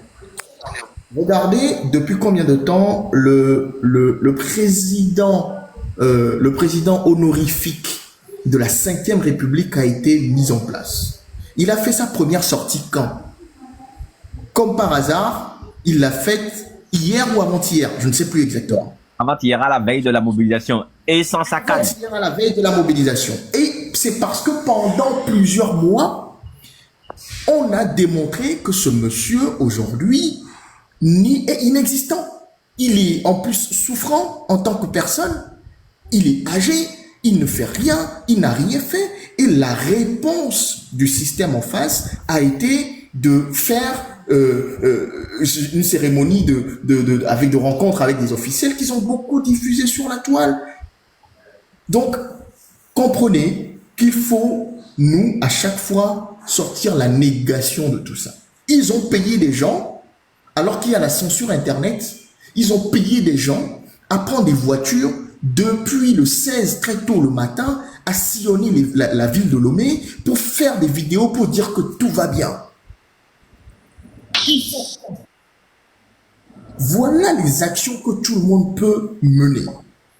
Et si tout le monde s'y met, ne vous inquiétez pas. Ils peuvent avoir des ressources illimitées, ils ne peuvent pas suivre. Ils ont payé 300 trolls turcs pour aller attaquer des pages de journalistes qui font des enquêtes d'investigation. Et c'est des gens qui racontaient, c'est juste pour pouvoir inonder leur page. Donc, il y a plein d'actions comme ça. Donc, pour compléter Lovejoyce, pour celui qui avait posé la question, et il faut vraiment que chacun s'y mette. Et il y a plein de choses que tout le monde peut faire aujourd'hui. Et je reviens encore sur le partage par WhatsApp, le relais aux gens proches qui sont sur le terrain et encourager les gens qui sont sur le terrain à reventiler par cercle proche. Ça évite justement que ça tombe en fait dans de mauvaises mains. D'accord? Pour qu'on dise, on identifie un tel qui aurait dit un tel et après on vient le prendre, etc. Quand ça passe par cercle proche et par cercle de confiance, ça limite ce risque. Et il y a cette histoire de Ganou Mangba, les ondes, les coups de sifflet, les pi, s'il vous plaît, il faut le relayer massivement. Ça peut se faire de façon continue. Je rends la parole. Merci. Merci Lovejoyce pour la réponse. Entre-temps. Oui. J'ai dû changer de téléphone parce que l'autre était déchargé. J'aimerais, par rapport à ce que tu disais tout à l'heure, j'ai bien compris. J'aimerais juste ajouter un petit truc, c'est plus une affirmation qu'autre chose. Tout à l'heure, quand, je sais pas, c'est Coco, c'est ça? Quand il disait tout à l'heure qu'il faut mener des actions, pouvoir donner des noms aussi de temps en temps. J'aimerais dire à la suite de ça que je me suis réveillé il y a quelques jours avec, à mon grand étonnement, j'ai vu, c'était lequel qui nous traitait de jeunes drogués, qui pas structurés, terroristes, etc. Je me rappelle plus son nom. C'est pas Julvi et les autres là? Oui, je pense bien que ce soit eux.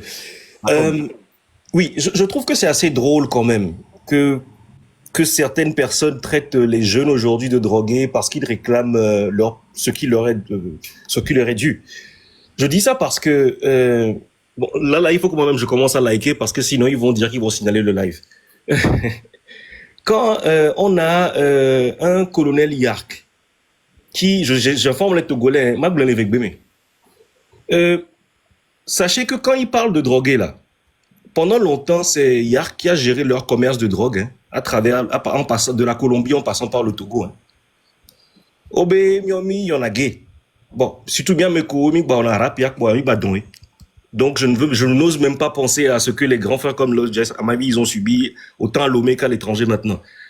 Voilà quoi, les sorts cocaïne à ce Colombie, les transités au Togo, sur les deux Europes, mais jusqu'à on vient classer le Togo comme l'une des plaques tournantes de la drogue en Afrique de l'Ouest. Bon, est-ce que ça aussi, c'est les jeunes des réseaux sociaux qui font ça? Pour l'interrogation. En tout cas, et quand les autres, je sais pas, quand il y a un autre comme Bawara qui vient dire que c'est l'intelligence artificielle. Bon, Bawara, je pense que c'est quelqu'un qui est un peu schizophrène, il faut quand même lui dire des choses de temps en temps. Un mec les dos climatiseurs, vous paumez, hein. Moi, j'ai grandi dans son quartier. Il y a plein de jeunes qui n'arrivent pas à construire autour de sa maison. Il y avait un grand frère, je me rappelle, c'était en 2006, qui avait acheté, qui était aux États-Unis. Il y avait plein de terrains, encore, Bahara Bahoui. Et le jeune a commencé à construire. Bahara, les tourna, dans son job, on avait tourné des cages, mais il était à tout. Parce que, et plan que belé, on va pas menailler. Bon, ça, c'est une histoire qui est quand même connue. Quand tu as grandi à Goué, particulièrement dans ces périodes-là, c'est des choses que tu sais. Mais, Bahara, toi, tu mets la clim dans ton garage. Tu vas venir nous... Bon, ça aussi, c'est l'intelligence artificielle, je suppose. Quand tes chiens tombent malades, c'est en France qu'on va les soigner. Il n'y a pas un hôpital pour soigner. Bon, il n'y a pas de vétérinaire au Togo compétent? Point d'interrogation. Bon, autant de questions qu'on devrait se poser et qui devraient réveiller les jeunes aujourd'hui. Je pense que je vais m'arrêter là et je vais laisser les autres aussi enchaîner. Merci, bonjour tout le monde. Bon, Depuis, Captec, une minute. Il y a M. Kekel qui était là et qui aimerait, enfin, qui a demandé la parole. Je te laisse Beaucoup, juste après lui. Oui, merci beaucoup. Ah bon. Ah, j'étais là-bas un peu, j'étais descendu soudainement là. Bon, ça va. Ah, cher Togolais, j'ai tellement attendu que je ne sais pas où commencer, mais j'ai une question à vous poser. Où pensez-vous que nous sommes dans cette lutte à l'heure là? Est-ce que nous progressons ou nous régressons? En deux, bon, pourquoi les Togolais renient cette idée de leadership? D'abord, je vais tirer chapeau à M. Eric, et je l'ai entendu parler, et il a de très bonnes idées, les gars. Pourquoi renions-nous cette idée de leadership? Imaginons, les Togolais, que nous mettons toutes nos forces dans un panier, financièrement, pour protéger un leader qui lutte contre un leader du parti uni. Uni a un leader qui est fort. Pourquoi nous n'avions pas un leader? Oui, on peut mener la lutte en faisant chacun sa part. Mais est-ce que ça va aboutir à un panier, les gars? Qu'est-ce que ça nous coûte? C'est quel destin qui a créé le Togolais et qu'on ne peut pas s'unir pour accomplir quelque chose de grand. Togolais, nous régressons dans la lutte. On n'avance pas avec cette idée d'égoïsme. Nous vies, et nous les soumis l'eau. Une de mes familles vient de Lomé. Ça ne fait même pas une semaine. Il dit rien ne se passe là. Les gars sont tranquilles. Nous sommes dans la diaspora en train de lutter pour eux, alors que eux-mêmes, parce qu'ils ne voient pas des actions concrètes, ils sont là tranquilles. Les gens sont là tranquilles, si ce n'est pas Ébé ou Nikonakboé, rien ne bouge. Les gars, comme solution, créons une opposition 2 qui concerne seulement la diaspora. Ayons un leader. Supportons-le, donnons-lui toutes nos idées, tous nos moyens. Et si l'opposition 1 de Lomé veut joindre à nous, il peut venir. Et ensemble, combattons ce parti au pouvoir avec un leader qui peut créer ses meneurs sur le terrain, les gars. Il faut un leader pour créer des meneurs. Et ces meneurs pour nous conduire vers la victoire, les gars. Sinon, sans leader, on ne peut rien faire. Kekeli. Oh, oui. Grand frère Kekeli. Oui, mon cher. La réponse à ta première question, où est-ce que nous sommes dans la lutte? Est-ce que nous avançons ou est-ce que nous régressons? Voilà. La réponse est nous avançons. Et résolument et solidement. Comment? Et le 16, les gens ne sont pas sortis? Je te donne un exemple. La révolution n'est pas de sortir les gens dans la rue. La révolution, c'est d'abord de faire prendre conscience d'une certaine situation et de commencer une mobilisation qui va arriver à terme à faire partir Faure Gnassingbé et toute sa clique. Quand ça a commencé, d'abord c'était sur les panels où il y a eu un certain nombre de choses qui ont commencé à se dire. dans les différents panels, dans les différents mouvements qu'il y a eu, la contestation de la 5e République, il y a eu les phases où tout le monde parlait à gauche et à droite, et puis on est arrivé à une action sur le terrain.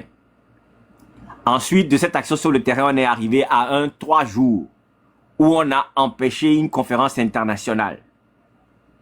Ça veut dire qu'on avance. Aujourd'hui, on a paralysé le pays et les élections municipales ne vont pas avoir le taux de participation qu'ils espéraient. Ils vont certainement mentir sur les chiffres, pardon, mais ça veut dire que la révolution avance. Oui, c'est vrai, on a progressé. Okay, mais ça maintenant, ne pour la pas. deuxième question, moi je vais juste répondre à tes questions, Kekeli. Oui. Pour la question de, il faut un leader. Voilà. En fait, dans une révolution, ce n'est pas le leader qui compte. Bien sûr. Mais ce sont les leaders. Prenons le cas du Sénégal. Non. De Ousmane Sonko, qui est le... Ce n'était pas une révolution, c'était une action politique. Tu peux l'appeler comme tu veux. Excusez-moi, et même dans le cas du Sénégal, excusez-moi d'interrompre rapidement, même dans le cas du Sénégal, c'était pas que Ousmane Sonko. Vous aviez connu Ousmane Sonko, mais il y avait plusieurs leaders à plusieurs niveaux, avec d'autres qui ne sont qu'en second ordre. Mais il y avait plusieurs leaders et plusieurs démembrements. Je redonne la parole à Lovejoyce. En fait, quand on prend le cas du Sénégal et qu'on dit qu'au Sénégal, ça a fonctionné parce qu'il y avait Ousmane Sonko. Ousmane Sonko était dans une action politique. C'était un leader d'un parti politique et on s'est attaqué à lui et même, ce n'est même pas lui qui a été élu parce qu'il était en prison. Personne ne connaissait Diomaye Faye à l'époque. N'est-ce pas? Ça veut dire que Ousmane Sonko n'était pas le leader avec L majuscule, un article défini. Aujourd'hui, il y a un leadership qui converge vers une seule idée, faire partir Faure Gnassingbé du pouvoir. Et il y a plusieurs personnes qui sortent la tête aujourd'hui, qui font des panels, qui interviennent. Exemple, toi par exemple, Kekeli, on ne te connaissait pas avant, mais aujourd'hui, Mais moi, je ne suis pas leader, moi, je suis qu'un émetteur d'idées. Non, mais c'est ça. En tant qu'émetteur d'idées, tu comptes. En tant qu'émetteur d'idées, dans une révolution, tu comptes. Tu donnes des idées, tu participes. Vous savez, tous les Togolais sont des émetteurs d'idées. Mais il faut quelqu'un, un leader, pour nous conduire ensemble vers un point de nous ne sommes pas encore dans cette phase-là. Quand est-ce que vous le serez? La révolution actuelle va aboutir à un coup d'État. À ce moment-là, les Togolais se fatiguent. Hein. Non, c'est pas vrai.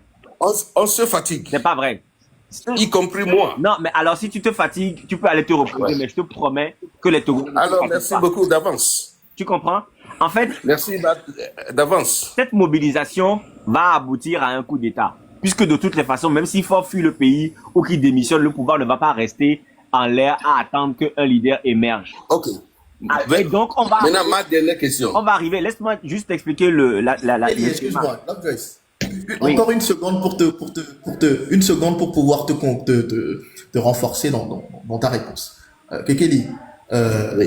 Il faut pas, je vais le faire de façon ironique, il faut pas ressembler à certains ministres qui ont fait des sorties la semaine dernière et qui ont vu que le mouvement n'a pas faibli et qui commencent déjà par avoir des crises de nerfs. Il faut pas leur ressembler. Cette affaire-là, c'est, comme je dis, c'est une course de fond. Faut pas se fatiguer maintenant, ça fait que commencer. Ok, oui, c'est vrai. Mais ça fait longtemps que nous sommes dans la lutte depuis les 90. Hein. Oui, justement. Moi, j'étais à classe de 6e et j'ai connu ça depuis ma classe de 6e. Kekeli, excuse-moi. Kekeli, excuse-moi. Kekeli, attends, excuse-moi. Le format de la lutte a changé. Quand tu prends les années 90, là, oui. Il y avait plusieurs leaders. Jusqu'à ce qu'à un moment donné, Gilles Christ sorte. Non, il y avait des leaders, mais il y avait un meneur qui était Ninevi. Non. Qui nous a conduit à la conférence nationale. Non. Tu n'étais pas encore. Non. Tu n'étais pas encore là. Non. Ninevi était le leader. Ninevi faisait une action. Celui qui bougeait, il y a des mains. Et Agboibo faisaient leur action. Non. Gilles Christ faisait leur action. Non, c'est pas Agboibo. C'était Ninevi qui a conduit, tu sais, qui a conduit ce mouvement-là. J'étais là. C'est Savi de Tove qui a même signé la déclaration qui a mené à la création de la conférence. C'était même pas Ninevi. Et à cette même conférence nationale-là, C'est Ninevi qui a élu à la place de Ninevi. Anyway, bon, écoutez, aujourd'hui, C'est là. toujours un groupe de leaders. Il ne faut pas c'est tomber toujours un dans groupe le culte de la personnalité, Kekeli. Il ne faut pas tomber dans le fanatisme. Ça, Non, c'est un gros moi, j'ai jamais Il vu faut pas tomber Ninevi de ma vie. Aujourd'hui, tu dis Ninevi, d'autres vont te dire, c'est parce que tu as la sensibilité Ninevi. D'autres vont te dire que c'était à Morin. D'autres vont te dire que c'était à Megari. D'autres vont te dire que c'était... Non, laisse-moi finir. Laisse-moi passer la main. Ils ont fait des élections. Avec Bodro, etc. Donc, il faut délaisser de la personnalité. Pas aussi trop loin, mais il faut une solution aujourd'hui à notre problème. Mais alors, dites-moi, Monsieur Kekeli, il y a toujours un groupe de leaders quand on commence une mobilisation et ensuite une personne se dégage comme favori. Oui. Nous sommes à l'étape de la mobilisation de plusieurs leaders. Voilà. Maintenant, moi, je vais poser... Ils ne vont peut-être pas s'entendre aujourd'hui, mais qui ont le même objectif. Voilà. Comme on avait tous les Gilles Christ, les Ninevi, les Kofigo à l'époque, les Edem Kodjo, tout ça, et ensuite on a vu que c'était Gilles Christ qui était le meneur. Mais quand Gilles Christ a été empêché, on a mis comment il s'appelle, le vieux là en 2005, comme ensuite on a mis Fabre. Tu comprends? Oui. Bon, j'ai juste une question. Vous savez, on peut beau faire l'histoire, mais on a toujours un problème que nous cherchons à dénouer aujourd'hui. OK? Oui. Mais imaginons ensemble que nous mettons toutes nos forces, nos idées, nos moyens financiers, tout ça, dans un panier et que nous faisons la lutte avec ça. Où est-ce que ça va nous amener, les gars? Donc, essayons de créer seulement ce qui se passe. Si on choisit une seule personne, il suffira de décapiter la tête du mouvement et c'est fini. Et c'est fini. Non, il y aura des déjà passé. Il y aura des assistants. Il a juste fallu qu'on arrête le marabout de Tipi Atadam pour que la révolution s'éteigne. Même pas lui-même, seulement son marabout. Tipi a dit qu'il fait une lutte non violente. C'est ça son problème. Kekeli, excuse-moi. En 60 ans, en aucun moment, il n'y a pas eu un seul leader qu'ils n'ont pas mis KO de différentes façons. Voilà les faits. Donc, on va pas continuer comme ça. Non, c'est pas ça. Il y a toujours eu du soutien, mais parce qu'on a pu identifier des structures, des organisations, c'est-à-dire qu'on a pu identifier des choses, des personnes, des leaders et des organisations, on a pu les gangrener, on a pu les corrompre, on a pu les tuer, on a pu les pousser à l'exil, etc. Que nous n'avions pas mis nos moyens à la disposition de ces leaders. Laisse-moi y aller. Excuse-moi, laisse-moi y aller, Kekeli. Donc aujourd'hui, je veux, Kekeli, que si tu es dans cette posture, on la comprend, on la respecte, mais elle est minoritaire, voire négligeable. Et s'il le faut, on avancera, la lutte avancera avec cette réflexion et on vous appellera au moment où l'étape où on est, cette étape, on l'a dépassée. À aujourd'hui, il faut comprendre que l'histoire n'est pas sur un leader. Regardez même les jeunes qui sont en train de mobiliser la toile. Farida Nabourema, on l'a poussé à l'exil. Aujourd'hui, tous les gens du M66, on est en train de les intimider et de parler de mandats d'arrêt internationaux fastoches. D'accord? Je peux continuer, la liste est longue. Aujourd'hui, Fabre est décrédibilisé. Pourquoi? Parce qu'on a réussi à le mettre dans des systèmes de compromission et à retourner en fait sa crédibilité au niveau populaire. Ils l'ont fait avec tout le monde. Amenez n'importe qui que vous voulez. Vous faites face à une mafia. Vous faites face à une mafia séculaire et cette mafia-là fera tout parce qu'elle ne veut pas tomber. Donc, on va attaquer cette mafia de tous les côtés. Jusqu'à ce que cette mafia, elle tombe. Après, on va réfléchir. Alors, qu'est-ce que vous proposez alors? Voilà. Mais c'est ce qu'on est déjà en train de faire. Réglons le problème. Moi, je vais donner une proposition là. Qu'est-ce que vous proposez? Réglons le problème de sensibilisation massive et de communication sur le terrain. C'est sur ça aujourd'hui qu'ils nous gagnent. Ils ont omis la connexion Internet. C'est vrai, c'est un combat de communication. On n'a qu'à régler ce problème-là. Mais quand passerons-nous-ils à l'action? On ne va pas seulement rester à l'étape communicationnelle. Kekeli, voici, Déjà à l'action. On est déjà dans l'action. Kekeli, voici ce qui va se passer. Oui, ok. Hein? La mobilisation actuelle va s'intensifier. Ok. Il va avoir un coup d'État. Ok. Un officier de l'armée togolaise va prendre le pouvoir et va lancer une période de transition. Nous souhaitons vivement que ça arrive. Hein. Alors, Moi, je veux seulement voir un ensuite, Togo l'étape- nouveau. C'est mon souhait. Laisse-moi finir, s'il te plaît. Ensuite, après cela, on va mettre en place une période de transition avec un groupe d'experts pour repenser la République togolaise, corriger les textes, corriger le découpage électoral pour assainir les textes constitutifs de l'État togolais. Ok. Il va Tapotez, avoir s'il un vous groupe plaît. Tapotez, d'experts. les gars, tapotez. Il va pardon, avoir- tapotez. Il va avoir un groupe d'experts qui va travailler sur les mécanismes et les réformes de l'administration publique. Ok. Pour dire dans chacun des domaines de la vie publique, qu'est-ce qu'il faut faire pour améliorer la situation. Pendant ce temps, la mobilisation actuelle va constituer un groupe de vigie, c'est-à-dire de surveillance et de vigilance sur tout le processus. Ce n'est qu'après cela, après la période de transition, qu'on saura qui est leader, qui n'est pas leader, qui va aller aux élections, qui ne va pas aller aux élections. Mais pour le moment, là, si on se concentre d'aller chercher un homme providentiel, on aura tout faux. C'est le Togo qui est en train de mener une révolution. Ce n'est pas un parti politique, ce n'est pas un individu qui a une ambition présidentielle ou ministérielle. On parle d'une mobilisation qui est faite par des blogueurs qui ne s'attendent pas à s'asseoir dans un conseil de ministres. On parle d'une mobilisation où des gens ne mettent même pas la caméra pour parler, ne mettent même pas leur nom, prénom et nom de famille pour parler, mais qui disent des choses concrètes. On parle d'une mobilisation où il y a des gens qui disent on est des voleurs, on est des prostituées, on est des bandits, mais c'est le Togo qui nous pousse à nous sacrifier. Ok. C'est le Togo, c'est la nation togolaise qui est en train de se mobiliser pour changer la situation. Voilà un dernier point, si vous le permettez. Hein. Merci. Vous imaginez que aujourd'hui, c'est les blogueurs qui n'ont pas cette qualification-là. Les seuls qui se sont dit, écoutez, allons aider cette population. Nous parlons de blogueurs. Que c'est à eux de se mettre devant cette lutte-là. On parle d'un pays. Et c'est les blogueurs qui vont nous conduire vers une victoire. Je ne dis pas qu'ils ne peuvent pas le faire. Monsieur Kekeli, vous êtes sérieux là? Kekeli, oui. Je veux te donner une information. Vraiment, je suis sérieux. Kekeli, peut-être que tu n'as pas l'info. Laisse-moi te la donner. Laisse-moi te donner une information, Kekeli. Laisse-moi te donner une autre information. Peut-être que tu l'avais pas. Il faut savoir qu'à aujourd'hui, il n'y a pas que les blogueurs.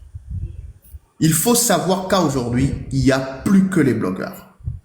Il y a aujourd'hui des fronts comme Touche pas à ma constitution qui ont apporté et qui veulent apporter et qui demandent à apporter plus leur contribution à l'action des blogueurs.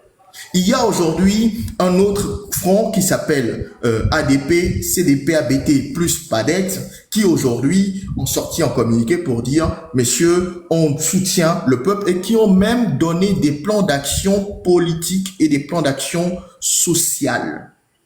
Les blogueurs ne sont pas seuls parce qu'il y a toute une diaspora et des diplomaties qui les soutiennent.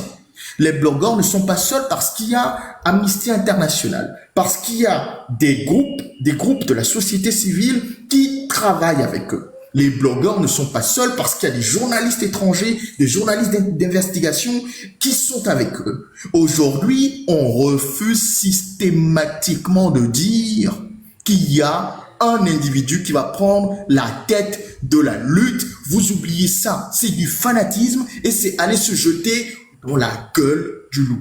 Donc, la lutte, elle avance à grands pas. Je vous dis, le problème qu'on a aujourd'hui, c'est deux aspects. Continuer le travail d'éveil de la population. Et ce n'est pas qu'une histoire d'aller dans les rues. Et quand la population s'éveille, vous allez vous-même entendre le bruit de la population qui s'éveille. Vous allez l'entendre. Et après ça, régler le problème de coordination sur le terrain avec les relais locaux pour les mots d'ordre. Et quand on va arriver à cette étape-là, vous verrez le changement. Et quand maintenant on va passer cette étape, vous verrez qu'il y aura une zone, ce qu'on appelle un no man's land, une zone de non-droit ou de non-définition d'un certain nombre de choses, où c'est maintenant là, les gens qui doivent structurer vont commencer par émerger librement parce qu'ils n'ont plus peur pour leur intégrité physique, ils n'ont plus peur pour leur famille, ils n'ont plus peur d'eux, et ils vont se mettre ensemble pour construire. Et les vrais leaders, les leaders du peuple, qu'on ne connaît pas encore aujourd'hui, ils vont vraiment émerger parce qu'on va créer le cadre pour que ces leaders émergent. Aujourd'hui, on ne peut même pas encore créer ces cadres-là. Donc, on doit d'abord dégager un système. Une fois que le système est dégagé, on peut maintenant créer les cadres, comme le disait Lovejoy, et après ça, vous allez voir que les choses vont rouler et tout le monde va contribuer. Donc, s'il vous plaît, c'est pas une affaire d'un jour ou deux. Et c'est vrai qu'il y a... Alors, vous dites que vous l'attendez depuis la 6e. Moi, je le suis depuis l'école primaire. D'accord? Et j'ai suivi les étapes depuis les années 80 de ce qui se passe, en étant plus sur le territoire depuis très très longtemps. Ok. Et aujourd'hui, je peux vous dire que l'attente, elle peut être aussi longue, mais la roue tourne toujours. Et la roue, elle va tourner et les conditions qui sont en train d'être créées actuellement, internationalement et à l'intérieur du pays, n'ont jamais existé depuis 58 ans.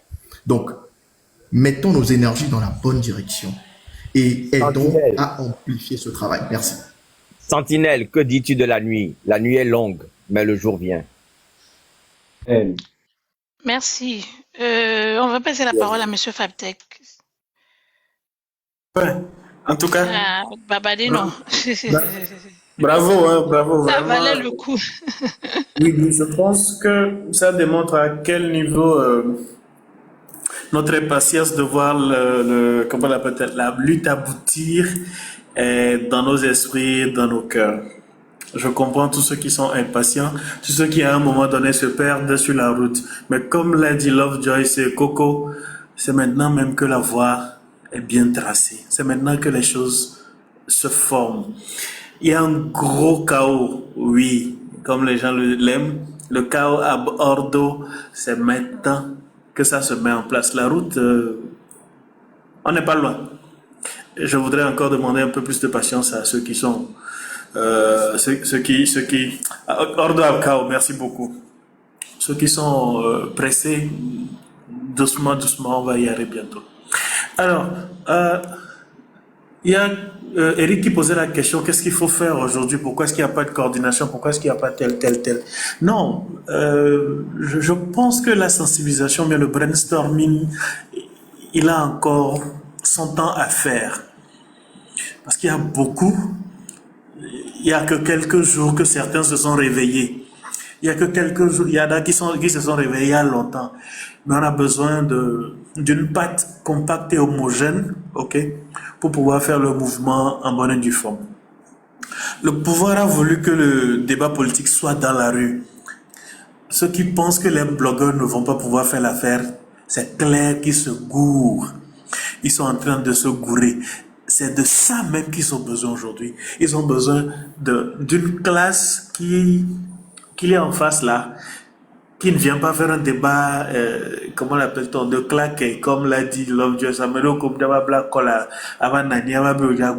intellectualisme, rien. Ils n'ont pas besoin de ça. Ils ont besoin des gens qui sont également carrés dans la tête, comme ils pensent qu'ils ont le monopole de, comment l'appelle-t-on, de ne pas être un enfant de cœur. Ils ont besoin des gens comme ça en face pour pouvoir faire comment l'appelle-t-on, la lutte. Donc, moi, je voudrais que toute la force soit donnée au MC6.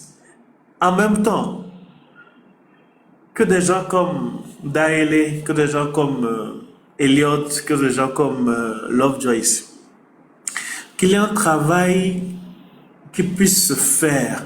On ne demande pas de dégager un leader, et non, qu'un travail de construction derrière pour dire que comment est-ce qu'on construit ça avec tous les corps qu'il y a. Pas forcément ceux qui sont autour des blogueurs tout de suite, parce qu'il faudra travailler avec tout le monde. Lovejoy, politique ou apolitique, société civile, ceux qui sont sur le terrain, ceux qui sont dans la diaspora. Ça va être une équipe peut-être à part qui va faire un travail intellectuel scientifique. Et qu'à chaque fois qu'il y a un mot d'ordre qui est sorti, cette équipe-là travaille à rassembler tout le monde autour de cet idéal et à définir comment on appelle-t-on, la stratégie pour que ça prenne. Ça va être carrément à part. On n'a pas besoin de donner un nom à ça. On n'a même pas besoin de savoir que ce groupe-là existe quelque part. Mais c'est des gens qui se connaissent. C'est des gens qui se connaîtront, c'est des gens qui se connaissent, qui savent comment est-ce qu'ils vont se retrouver pour discuter, échanger et préparer quelque chose. Quand ils préparent ça, dès que le mot d'ordre est lancé, ok, mais attends, on sait à qui parler, on sait comment faire, on sait pourquoi il faut que cela. Et nous allons voir que c'est maintenant que la lutte s'intensifie. Et bien, avec les biabos, nos leaders, leader. Que ce soit sur le terrain ou que ce soit, on n'a pas besoin de leader. La lutte, elle est acéphale et elle est bonne comme ça. La lutte, elle est acéphale et c'est comme ça que nous allons gagner ça. Laissez les blogueurs jouer leur rôle. Qu'ils tapent vraiment comme ils peuvent taper. Le régime a besoin de cela, là-bas. Derrière, qu'une équipe travaille, que cette équipe-là travaille à rassembler tout le monde. Dès qu'il y a un mot d'ordre qui sort, bim, bientôt, travail de fond. Chacun fait tout pour que le mot d'ordre puisse rentrer sur le terrain. Ce n'est qu'à partir de ce moment-là que Mia Bourbena, Mia Douaroyadi, quoi qu'il en soit, ça ne va pas fléchir.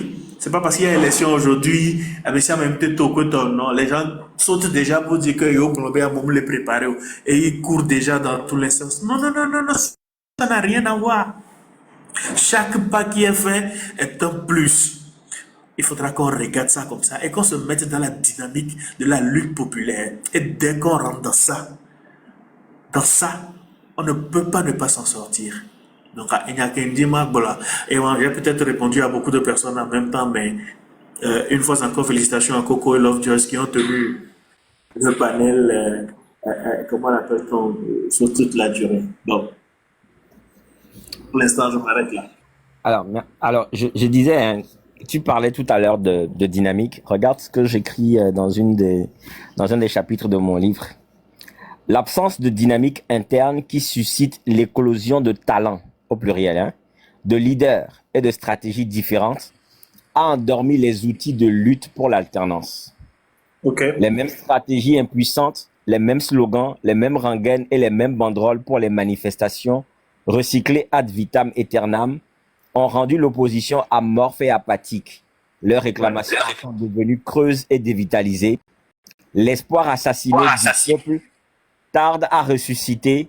Au cimetière gisent les morts de la lutte démocratique et désormais le rêve d'une opposition capable de renverser la tendance. Dans cette société sans référence valable auquel les jeunes voudront ressembler, il y a des gens intelligents qui sont capables de sortir la tête, de se positionner au-dessus de la vermine parasite, mais ils ont peur. Ils craignent de devoir affronter le pouvoir, ils craignent de risquer leur vie, ils ont peur d'être trahis par cette opposition traditionnelle à l'impéritie consanguine. Ils ont surtout peur de ne pas réussir dans leur vie parce que oui, le pouvoir sait vous exiler économiquement dans votre propre pays et en dehors, vous empêcher d'accéder à la moindre capacité de gagner votre vie et de vous occuper de vos proches. Ainsi dévitaminés, il ne vous restera qu'à tendre la main pour mendier à leur porte. Certains sont intelligents, suscitent l'admiration, ont assez réussi dans leur vie et peuvent à l'occasion constituer des alternatives crédibles. Ils décident pourtant de céder à l'invitation sournoise du pouvoir et se font avoir avec des postes si creux qu'en dehors de flatter leurs égos aussi surdimensionnés que les ventres assassins de boutons qui étreignent leurs chemises et costumes ne servent qu'à leur donner chaud sous les apatames des cérémonies d'inauguration et de lancement public. Ça veut dire que la description que je viens de faire là, c'est une description qui était celle du Togo jusqu'à l'avènement du mouvement du 6 juin. Bien sûr. Aujourd'hui, ces jeunes disent, toutes les stratégies habituelles, toutes vos histoires que vous avez sorties des écoles de je sais pas quoi là, on n'en veut pas. Et le peuple a suivi parce que le peuple a vu toutes ces différentes stratégies là s'éteindre, mourir. ce qui fonctionne aujourd'hui, c'est ça. Et c'est la nature même qui nous a donné cela. Ouais. Ce ne sont pas nous qui avons fait le choix en fonction des curriculum vitae de certaines personnes, en fonction de comment ces gens-là s'expriment ou s'habillent, qui ils sont, c'est quoi leur nom de famille, ils sont enfants de qui, tout ça là. On n'est pas dans ça. Bien sûr. On a tué la démocratie en pensant que Gilles-Christ Olympio, en tant que fils de Sylvanus Olympio, était la bonne personne. Moi, mon père m'a frappé quand j'étais jeune parce que j'ai dit, à part être le fils de Sylvanus, qu'est-ce qu'il a comme programme? Mon père m'a frappé à cause de ça. Et quand il a trahi, je l'ai invité au restaurant pour lui dire, tu vois, non? Bref. Laissons le chaos se mettre en place et vous allez voir la suite. Vous allez applaudir le Togolais. Vous allez applaudir le Togolais quand ça là, ça va se mettre en place. Non, ça c'est clair, ça c'est clair. Donc Joyce, ce que je voudrais demander en plus, je ne sais pas s'il faut, il faut emprunter un des panels pour faire, comment appelle-t-on, un café littéraire en bonne et due forme du bouquin, ok, pour que les gens s'en délectent. C'est vrai, il y a beaucoup de paresseux que nous sommes qui n'aimons pas lire. Un bon café littéraire de cette œuvre. Je vais augmenter le prix du livre même sur Amazon parce qu'apparemment là, ça va devenir. Ça coule vite. À tous, si vous permettez, je vais devoir prendre congé et prendre le volant. Je vais me reconnecter plus tard.